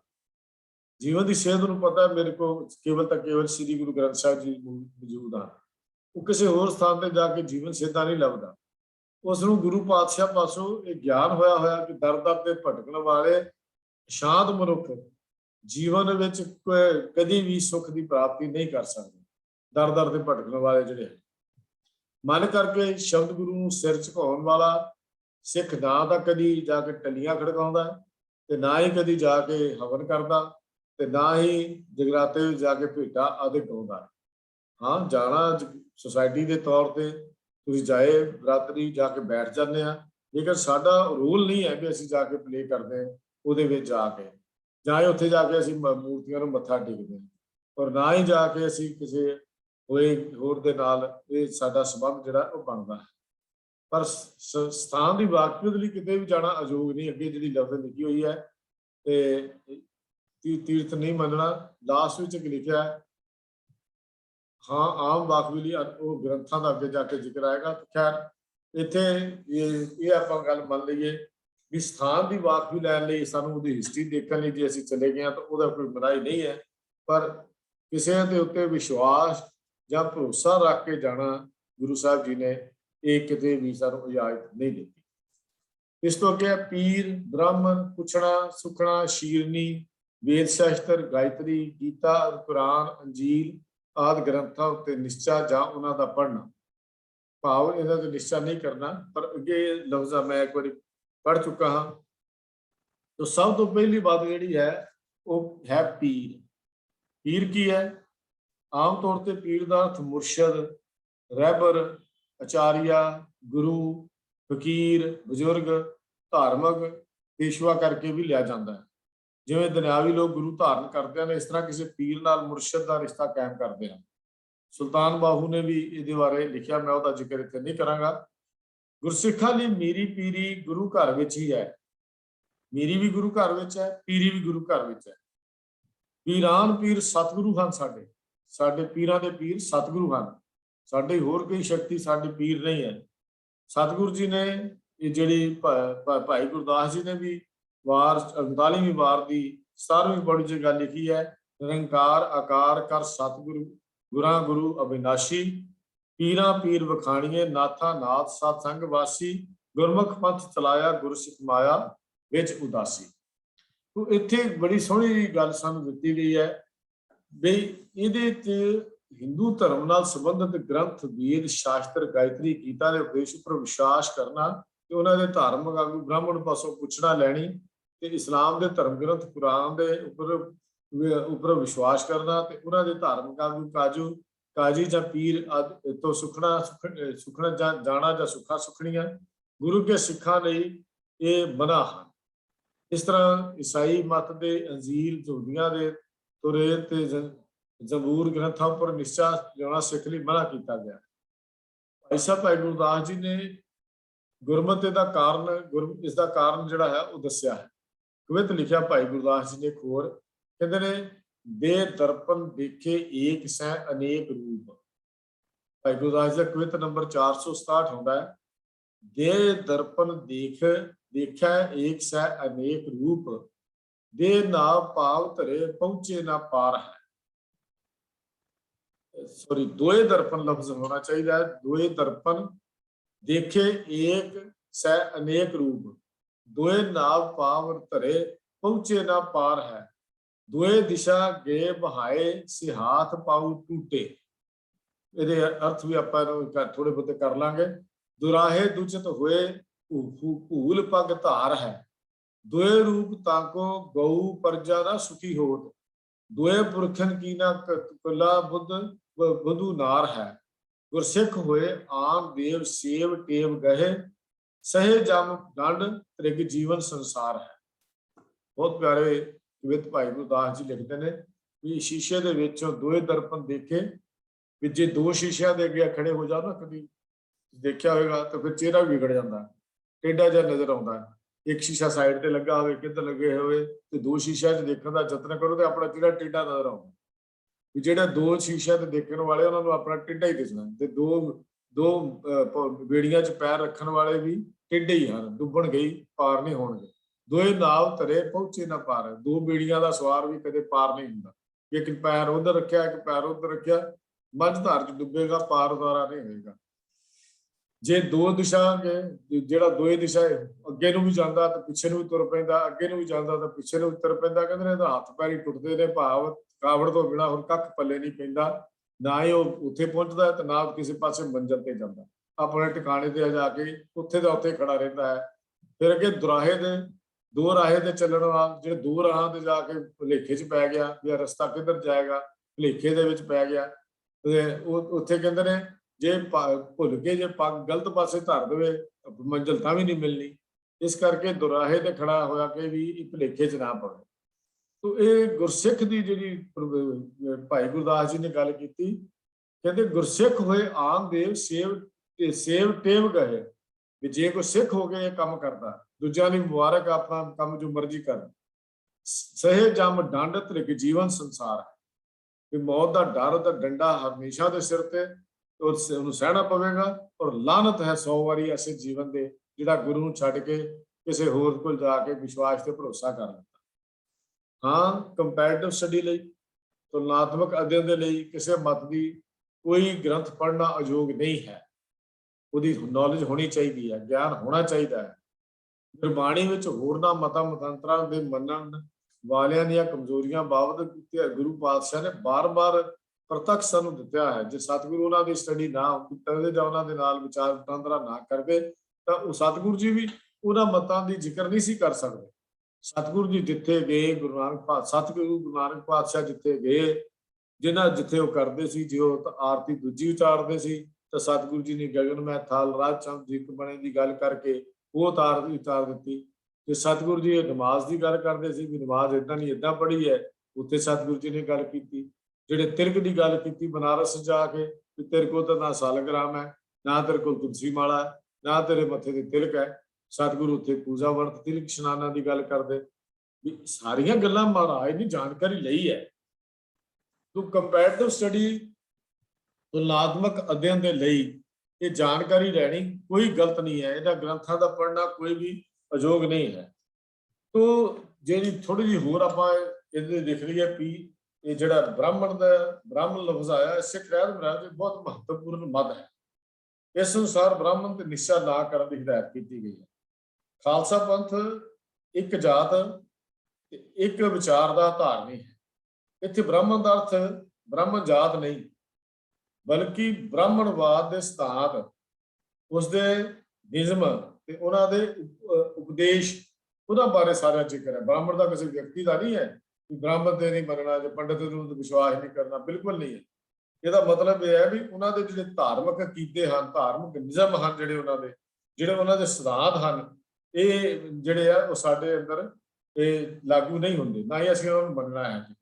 ਜੋ ਉਹਦੇ ਬਾਰੇ ਦਰਸਾਈ ਹੋਈ ਜਿਹੜੀ ਪਰੰਪਰਾ ਹੈ ਉਹ ਅਸੀਂ ਨਹੀਂ ਮੰਨਣਾ। ਜੇ ਇਹਦੇ ਲਈ ਅਸੀਂ ਜੇ ਜ਼ਿਕਰ ਵੀ ਪੜ੍ਹਦੇ ਹਾਂ ਭਾਈ ਭਗਤ ਕਬੀਰ ਜੀ ਦੇ ਸ਼ਲੋਕਾਂ ਵਿੱਚ ਵੀ, ਬਾਹਮਣ ਗੁਰੂ ਹੈ ਜਗਤ ਕਾ, ਕਬੀਰ ਬਾਹਮਣ ਗੁਰੂ ਹੈ ਜਗਤ ਕਾ, ਭਗਤਨ ਕਾ ਗੁਰ ਨਾ ਹੈ। ਭਗਤਾਂ ਦੀ ਤਾਂ ਜੀਵਨ ਦੀ ਫਿਲਾਸਫੀ ਅਲੱਗ ਹੈ। ਅਰਜ ਉਰਜ ਕੇ ਬਚਮੂਗਾ ਚਾਰੋਂ ਵੇਦੋਂ ਮਾਹਿਰ, ਉਹਦਾ ਸਤਿਗੁਰੂ ਜੀ ਨੇ ਸਿੱਧਾ ਗੱਲ ਕੀਤੀ, ਸਾਨੂੰ ਸਿੱਧਾ ਸਮਝਾ ਦਿੱਤਾ। ਇੱਥੇ ਸਿੱਧੀ ਜੀ ਗੱਲ ਸਾਨੂੰ ਸਮਝਾ ਦਿੱਤੀ ਵੀ ਸਾਡਾ ਭਰੋਸਾ ਜਿਹੜਾ ਹੈ ਉਹ ਕੇਵਲ ਤਾਂ ਕੇਵਲ ਇੱਕ ਅਕਾਲ ਉੱਤੇ ਹੈ, ਕਿਸੇ ਹੋਰ ਵਿਅਕਤੀ ਦੇ ਉੱਤੇ ਨਹੀਂ ਹੈ। ਇਸੇ ਕਰਕੇ ਸਤਿਗੁਰੂ ਜੀ ਨੇ ਕਿਹਾ ਸੀ, ਜਬ ਲਗ ਖਾਲਸਾ ਰਹੇ ਪਿਆਰਾ, ਤਬ ਲਗ ਤੇਜ ਦਿਉ ਮੈਂ ਸਾਰਾ, ਜਾਬੇ ਕਹੇ ਵਿਪਰਨ ਕੀ ਰੀਤ ਮੈਂ ਨਾ ਕਰੂੰ ਇਨਕੀ ਪ੍ਰਤੀ। ਅਗਲਾ ਲਫ਼ਜ਼ ਸੀ ਪੁੱਛਣਾ ਤੇ ਸੁੱਕਣਾ, ਦੁੱਖ ਸੁੱਖ ਖੁਸ਼ੀ ਗਮੀ, ਪਤਝੜ ਖੀੜਾ ਇਨਸਾਨ ਦੇ ਨਾਲ ਤੁਰਦੇ ਰਹਿਣੇ ਨੇ। ਜਿਵੇਂ ਜਿਵੇਂ ਜੀਵਨ ਬੀਤਦਾ ਹੈ ਇਹ ਸਾਰੀਆਂ ਚੀਜ਼ਾਂ ਦੇ ਨਾਲ ਆਉਣੀਆਂ, ਇਹ ਗੁਰੂ ਦੇ ਭਾਣੇ ਵਿੱਚ ਹਨ। ਤੇ ਗੁਰੂ ਦੇ ਭਾਣੇ ਨੂੰ ਭੁੱਲ ਕੇ ਥਾਂ ਥਾਂ ਤੇ ਭਟਕਣਾ, ਫਿਰ ਇਹ ਪੁੱਛਾਂ ਤੇ ਸੁਖਣਾ ਦੇ ਰਾਹ ਤੇ ਤੁਰ ਪੈਣਾ। ਤੇ ਸਤਿਗੁਰੂ ਜੀ ਨੂੰ ਜਦੋਂ ਪੁੱਛਿਆ ਮਹਾਰਾਜ ਤੁਹਾਡਾ ਕੀ ਵਿਚਾਰ ਹੈ, ਸਤਿਗੁਰੂ ਕਹਿੰਦੇ ਹਰ ਬਿਨ ਜੀਓ ਜਲ ਵੱਲ ਜਾਓ, ਮੈਂ ਆਪਣਾ ਗੁਰ ਪੁੱਛ ਦੇਖਿਆ ਕਿ ਅਵਰ ਨਾਹੀ ਤੂੰ। ਮੈਂ ਆਪਣੇ ਗੁਰੂ ਨੂੰ ਪੁੱਛ ਕੇ ਵੇਖ ਲਿਆ, ਮੇਰਾ ਹੋਰ ਕੋਈ ਟਿਕਾਣਾ ਨਹੀਂ। ਮੈਂ ਕਿਸੇ ਕੋਲੋਂ ਪੁੱਛਣ ਨਹੀਂ ਜਾਂਦਾ, ਕਿਤੇ ਸੁੱਖਣਾ ਨਹੀਂ ਜਾਂਦਾ। ਕੰਮ ਪੂਰਾ ਹੋਏਗਾ ਤਾਂ ਅਖੰਡ ਪਾਠ ਕਰਾਵਾਂਗਾ, ਨਹੀਂ ਹੋਏਗਾ ਤਾਂ ਨਹੀਂ ਕਰਾਊਂਗਾ। ਸੌਦਾ ਨਹੀਂ ਕਰਦਾ ਮੈਂ ਗੁਰੂ ਦੇ ਨਾਲ, ਨਾ ਹੀ ਮੇਰਾ ਸੌਦਾ ਗੁਰੂ ਦੇ ਨਾਲ ਚੱਲਦਾ। ਉਹ ਸਪਸ਼ਟ ਗੱਲ ਜਿਹੜੀ ਸੀਗੀ ਇਹ ਗੁਰੂ ਪਾਤਸ਼ਾਹ ਜੀ ਨੇ ਸਾਨੂੰ ਹਦਾਇਤ ਕਰ ਦਿੱਤੀ ਕਿ ਯਾਰ ਵੇ ਨਿਤ ਸੁਖ ਸਖੇਂਦੀ ਸਾਹ ਮੈਂ ਪਾਈ। ਜਿਹੜੀ ਮੇਰੀ ਸੁਖੜਾ ਇਹ ਹੈ, ਉਹ ਕਿਹੜੀ ਸੀ? ਵਰ ਲੋੜੀਂਦਾ ਆਇਆ ਵਜੀ ਵਧਾਈ। ਯਾਰ ਵੇ ਕਿਸੇ ਨੀਸੀ ਸੰਤਾ, ਜਿਹੜਾ ਸ਼ਬਦ ਅਸੀਂ ਪੜ੍ਹਦੇ ਹਾਂ ਜੈਸਰੀ ਰਾਗ ਦਾ, ਕਮਾਲ ਦਾ ਸ਼ਬਦ ਹੈ ਮਹਾਰਾਜ ਸੱਚੇ ਪਾਤਸ਼ਾਹ। ਯਾਰ ਵੇ ਨਿਤ ਸੁਖ ਸਖੇਂਦੀ, ਇਹ ਹੈ ਮਿਲਾਪ ਦੀ ਸੁਖਨਾ ਵੀ ਮੇਰੇ ਮਾਲਕਾ ਆ ਮੈਨੂੰ ਦਰਸ਼ਨ ਦੇ। ਉਹ ਮੈਂ ਮਿਲ ਗਈ, ਪੂਰੀ ਹੋ ਗਈ, ਉਹ ਸੁਖਨਾ ਮੇਰੀ ਮਿਲ ਗਈ। ਅਗਲਾ ਲਫ਼ਜ਼ ਆਇਆ ਸੀ ਸ਼ੀਰਨੀ। ਪੀਰਾਂ ਫਕੀਰਾਂ ਦੀਆਂ ਮਜ਼ਾਰਾਂ ਦੇ ਉੱਤੇ, ਖਾਨਗਾਹਾਂ ਦੇ ਉੱਤੇ ਸ਼ੀਰਨੀ ਦੇ ਮਿੱਟੀ ਆਮ ਤੌਰ ਤੇ ਚੜਾਈ ਜਾਂਦੀ ਹੈ। ਇਹ ਪੀਰਾਂ ਦੀਆਂ ਖਾਨਗਾਹਾਂ ਤੇ ਕਬਰਾਂ ਤੇ ਜਿਹੜੀ ਉਹਨਾਂ ਦੀ ਯਾਦ ਵਿੱਚ ਚੜਾਈ ਜਾਂਦੀ ਹੈ। ਇਹਨੂੰ ਪ੍ਰਸ਼ਾਦ ਦੇ ਤੌਰ ਤੇ ਬਖਸ਼ਿਸ਼ ਕਰਕੇ ਵੀ ਉੱਥੇ ਵੰਡੀ ਜਾਂਦੀ ਹੈ, ਪਰ ਗੁਰਮਤਿ ਵਿੱਚ ਮਨਾਹੀ ਹੈ। ਉਹਨਾਂ ਦੀ ਫਿਲਾਸਫੀ ਦੀ ਇਸ ਪ੍ਰਸ਼ਾਦ ਨੂੰ ਬਖਸ਼ਿਸ਼ ਕਰਕੇ ਲੈਣ ਦੀ ਹੋਰ ਮਨਾਹੀ ਹੈ, ਜਿਹੜੀ ਉਹ ਪ੍ਰਸ਼ਾਦ ਦੇ ਰੂਪ ਦਿੰਦੀ ਹੈ। ਕਿਰਪਾ ਦਾ ਪਾਤਰ ਹਰ ਥਾਂ ਤਾਂ ਨਹੀਂ ਬਣਿਆ ਜਾ ਸਕਦਾ, ਇਸ ਲਈ ਮਰਿਆਦਾ 'ਚ ਗੱਲ ਅੰਕਿਤ ਕਰ ਦਿੱਤੀ। ਪੰਥ ਪ੍ਰਕਾਸ਼ ਦੇ ਵਿੱਚ ਵੀ ਜੇ ਭਾਈ ਰਤਨ ਸਿੰਘ ਭੰਗੂ ਨੂੰ ਅਸੀਂ ਪੜ੍ਹਦੇ ਹਾਂ, ਕੁਝ ਵੀ ਜ਼ਿਕਰ ਹੁੰਦਾ, ਬਾਗ ਸਲਾਦ ਸੁਨ ਮੁੱਦੇ ਕਾਨ, ਰੋਟ ਸ਼ੀਰਨੀ ਪੀਰ ਨਾ ਖਾਨ, ਸ਼ਬਦ ਚੌਂਕੀ ਗੁਰ ਆਪਣੇ ਕੀ ਕਰੇ, ਸੋ ਮਰਨੇ ਤੋਂ ਨੈਕ ਨਾ ਡਰ। ਵੀ ਗੁਰੂ ਦੇ ਸ਼ਬਦ ਦੀ ਚੌਂਕੀ ਕਰੇ, ਉਹਦਾ ਮੌਤ ਤੋਂ ਨਹੀਂ ਡਰਦਾ। ਵੇਦ ਸ਼ਾਸਤਰ ਗੀਤਾ, 4 ਵੇਦ, ਵੇਦ ਕਿਹੜੇ? ਰਿਗਵੇਦ, ਜਜ਼ੁਰਵੇਦ, ਸਾਮਵੇਦ, ਅਥਰਵਵੇਦ, ਖਟ ਸ਼ਾਸਤਰ, ਛੇ ਦਰਸ਼ਨ, ਸਾਖ, ਜੋਗ, ਨਿਆਏ, ਵੈਸ਼ਿਕ, ਮਨਸਾ, ਵੇਦਾਂਤ, 18 ਪੁਰਾਣ, ਉਪਨਿਸ਼ਦਾਂ, ਸਿਮਰਤੀਆਂ, ਇਹ ਇਹਨਾਂ ਦੇ ਪਵਿੱਤਰ ਗ੍ਰੰਥ ਹਨ। ਇਹਨਾਂ ਦਾ ਵਿਸ਼ਾ ਵਸਤੂ ਵੀ ਇੱਕ ਨਹੀਂ ਹੈ ਤੇ ਕਿਸੇ ਇੱਕ ਗ੍ਰੰਥ ਉੱਤੇ ਸਾਰੇ ਮਤ ਹਿੰਦੂ ਮਤ ਇਕੱਠਾ ਵੀ ਨਹੀਂ ਹੈ। ਇਹਨਾਂ ਦੇ ਉਹਦੇ ਉੱਤੇ ਇਹਨਾਂ ਦੀ ਸਹਿਮਤੀ ਵੀ ਨਹੀਂ ਹੈ। ਵੱਖ-ਵੱਖ ਗ੍ਰੰਥਾਂ ਨੂੰ ਚੰਗੀ ਤਰ੍ਹਾਂ ਵਾਚਣ ਤੋਂ ਬਾਅਦ ਹਵਾਲੇ ਜਾਂ ਪ੍ਰਮਾਣ ਤਾਂ ਗੁਰੂ ਸਾਹਿਬ ਨੇ ਦਿੱਤੇ ਹਨ, ਪਰ ਨਾਲ ਹੀ ਨਿਰਣਾ ਵੀ ਦਿੱਤਾ ਹੈ, ਬਹੁਤ ਸ਼ਾਸਤਰ ਉਹ ਸਿਮਰਤੀ ਪੇਖੇ ਸਰਬ ਢੰਡੋਲ, ਪੂਜਸ ਨਾਹੀ ਹਰ ਹਰੇ ਨਾਨਕ ਨਾਮ ਅਮੋਲ। ਇਹ ਨਾਲ ਨਿਰਣਾ ਵੀ ਸੁਖਮਣੀ ਦੀ ਬਾਣੀ ਵਿੱਚ ਸ਼ਲੋਕ ਲਿਖ ਕੇ ਗੁਰੂ ਪਾਤਸ਼ਾਹ ਜੀ ਨੇ ਦੇ ਦਿੱਤਾ। ਇਹ ਤਾਂ ਬੇਦ ਕੀ ਪੁੱਤਰੀ ਸਿਮਰਤ ਭਾਈ ਸਾਕਰ ਦੇਵ ਦੀ ਲਹਿਰ ਆਈ, ਭਗਤ ਕਬੀਰ ਜੀ ਨੇ ਵੀ ਗੱਲ ਕੀਤੀ ਹੈ। तो बड़ा स्पष्ट प्रमाण गुरु पातशाह ने दिता, सतगुरु पातशाह जी ने भी साडा इन्हां ते भरोसा नहीं है। गायत्री हिंदी मत का पवित्र मंत्र है। पुराने कथावां के अनुसार ब्रह्मा नूं गायत्री नाल गंधर्व रीति नाल विआह करवाया सी, बाद विच सरापे जान करके ये गां बन गई, किसी लोधे की जट की पैली दे विच चली गई, उन्हें दी लत्त तोड़ दी। भगत नामदेव जी ने जिहड़ा शब्द लिखिया अजनामे बीठल देखिया मूरो को समझाऊं रे, ਉਹਦੇ जो कहते पांडे तुम्हारी गायत्री लोधे का खेत खाती थी, लेकर ठेका टांगरी तोरी लागत लांगत लांगत जाती थी। लंगड़ी होके तुर गई, एक पासे तो ਉਹਦਾ ਮੰਤਰ ਪੜਦਾ, ਦੂਜੇ ਪਾਸੇ ਦੀ ਲੱਤ ਤੋੜਦਾ। ਦੱਸ ਤੇਰਾ ਭਲਾ ਕਿੱਥੋਂ ਹੋਏਗਾ? ਤੇਰਾ ਜਿਸ ਆਪਣੇ ਇਸ਼ਟ ਤੇ ਵਿਸ਼ਵਾਸ ਨਹੀਂ, ਭਰੋਸਾ ਨਹੀਂ, ਤੇ ਗੱਡੀ ਕਿਵੇਂ ਚੱਲੇਗੀ? ਇੱਥੇ ਉਹਦੇ ਇਸ਼ਟ ਤੇ ਭਰੋਸਾ ਕਰਨ ਦੀ ਗੱਲ ਜਿਹੜੀ ਹੈ ਉਹ ਕੀਤੀ ਗਈ। ਅੱਗੇ ਲਫ਼ਜ਼ ਜਿਹੜੇ ਸੀ ਧਾਰਮਿਕ ਪੁਸਤਕਾਂ ਦੇ ਹਨ, ਇਹਨਾਂ ਦੀ ਆਪਾਂ ਵਿਚਾਰ ਥੋੜੀ ਬਹੁਤੀ ਕਰ ਚੁੱਕੀ ਹਾਂ ਕਿ ਅਨਮਤਾਂ ਦੇ ਗ੍ਰੰਥ ਪੜ੍ਹਨ ਦਾ ਸਾਡੇ ਤੇ ਪਾਬੰਦੀ ਨਹੀਂ ਹੈ। ਉਹਨਾਂ ਤੋਂ ਗਿਆਨ ਲੈਣਾ, ਉਹਨਾਂ ਦੀ ਵਾਕਫੀ ਲੈਣੀ, ਇਹ ਸਾਨੂੰ ਲੈਣੀ ਚਾਹੀਦੀ ਹੈ, ਪੜ੍ਹਨੇ ਚਾਹੀਦੇ ਹਨ, ਪਰ ਉਹਨਾਂ ਦੇ ਉੱਤੇ ਭਰੋਸਾ ਜਾਂ ਆਪਣੀ ਮੁਕਤੀ ਦਾ ਦਾਤਾ ਤਾਂ ਇਸ਼ਟ ਕੇਵਲ 10 ਗੁਰੂ ਸਾਹਿਬਾਨ ਦੀ ਬਾਣੀ ਨੂੰ ਹੀ ਮੰਨਣਾ, ਇਹ ਹੀ ਸਾਡਾ ਅਸਲੀ ਨਿਰਣਾ ਹੈ ਜੋ ਗੁਰੂ ਪਾਤਸ਼ਾਹ ਨੇ ਸਾਡੀ ਝੋਲੀ 'ਚ ਪਾਇਆ। ਤੋ ਇਹਨਾਂ ਸ਼ਬਦਾਂ ਦੀ ਅੱਜ ਆਪਾਂ ਵਿਚਾਰ ਕੀਤੀ ਹੈ। ਜੋ ਸੱਸਾ ਅੱਖਰ ਸੀ, ਜੋ ਸੱਸਾ ਮੱਧ ਸੀ, ਉਹ ਅੱਜ ਕੰਪਲੀਟ ਕੀਤਾ ਹੈ। ਹੋਈਆਂ ਭੁੱਲਾਂ ਦੀ ਆਪ ਪਾਸੋਂ ਖਿਮਾ ਚਾਹੁੰਦਾ ਹਾਂ, ਕਿਉਂ ਇਹ ਸ਼ਬਦ ਐਸੇ ਹਨ ਜਿਨ੍ਹਾਂ ਦੀ ਪੂਰੀ ਵਿਚਾਰ ਸ਼ਾਇਦ ਮੈਂ ਨਹੀਂ ਵੀ ਕਰ ਸਕਦਾ, ਜਾਂ ਕੋਈ ਸ਼ਬਦ ਐਸੇ ਵੀ ਹਨ ਜਿੰਨੀ ਕੁ ਮੈਨੂੰ ਸਮਝ ਆਈ ਹੈ ਮੈਂ ਆਪ ਜੀ ਦੇ ਨਾਲ ਸਾਂਝੀ ਕਰ ਦਿੱਤੀ ਹੈ। ਇਹਦੇ 'ਚ ਹੋਰ ਬੜਾ ਕੁਛ ਰਹਿੰਦਾ ਹੋਏਗਾ, ਆਪ ਜੀ ਸਾਰੇ ਗਿਆਤਾ ਹੋਵੋਗੇ ਤਾਂ ਜ਼ਰੂਰ ਸਾਂਝਾ ਕਰ ਦੇਣਾ। ਹੋਈਆਂ ਭੁੱਲਾਂ ਦੀ ਖਿਮਾ ਜੀ, ਪਿਆਰ ਸਤਿ ਫਤਿਹ ਦੀ ਸਾਂਝ ਕਰੋ। ਵਾਹਿਗੁਰੂ ਜੀ ਕਾ ਖਾਲਸਾ, ਵਾਹਿਗੁਰੂ ਜੀ ਕੀ ਫਤਿਹ।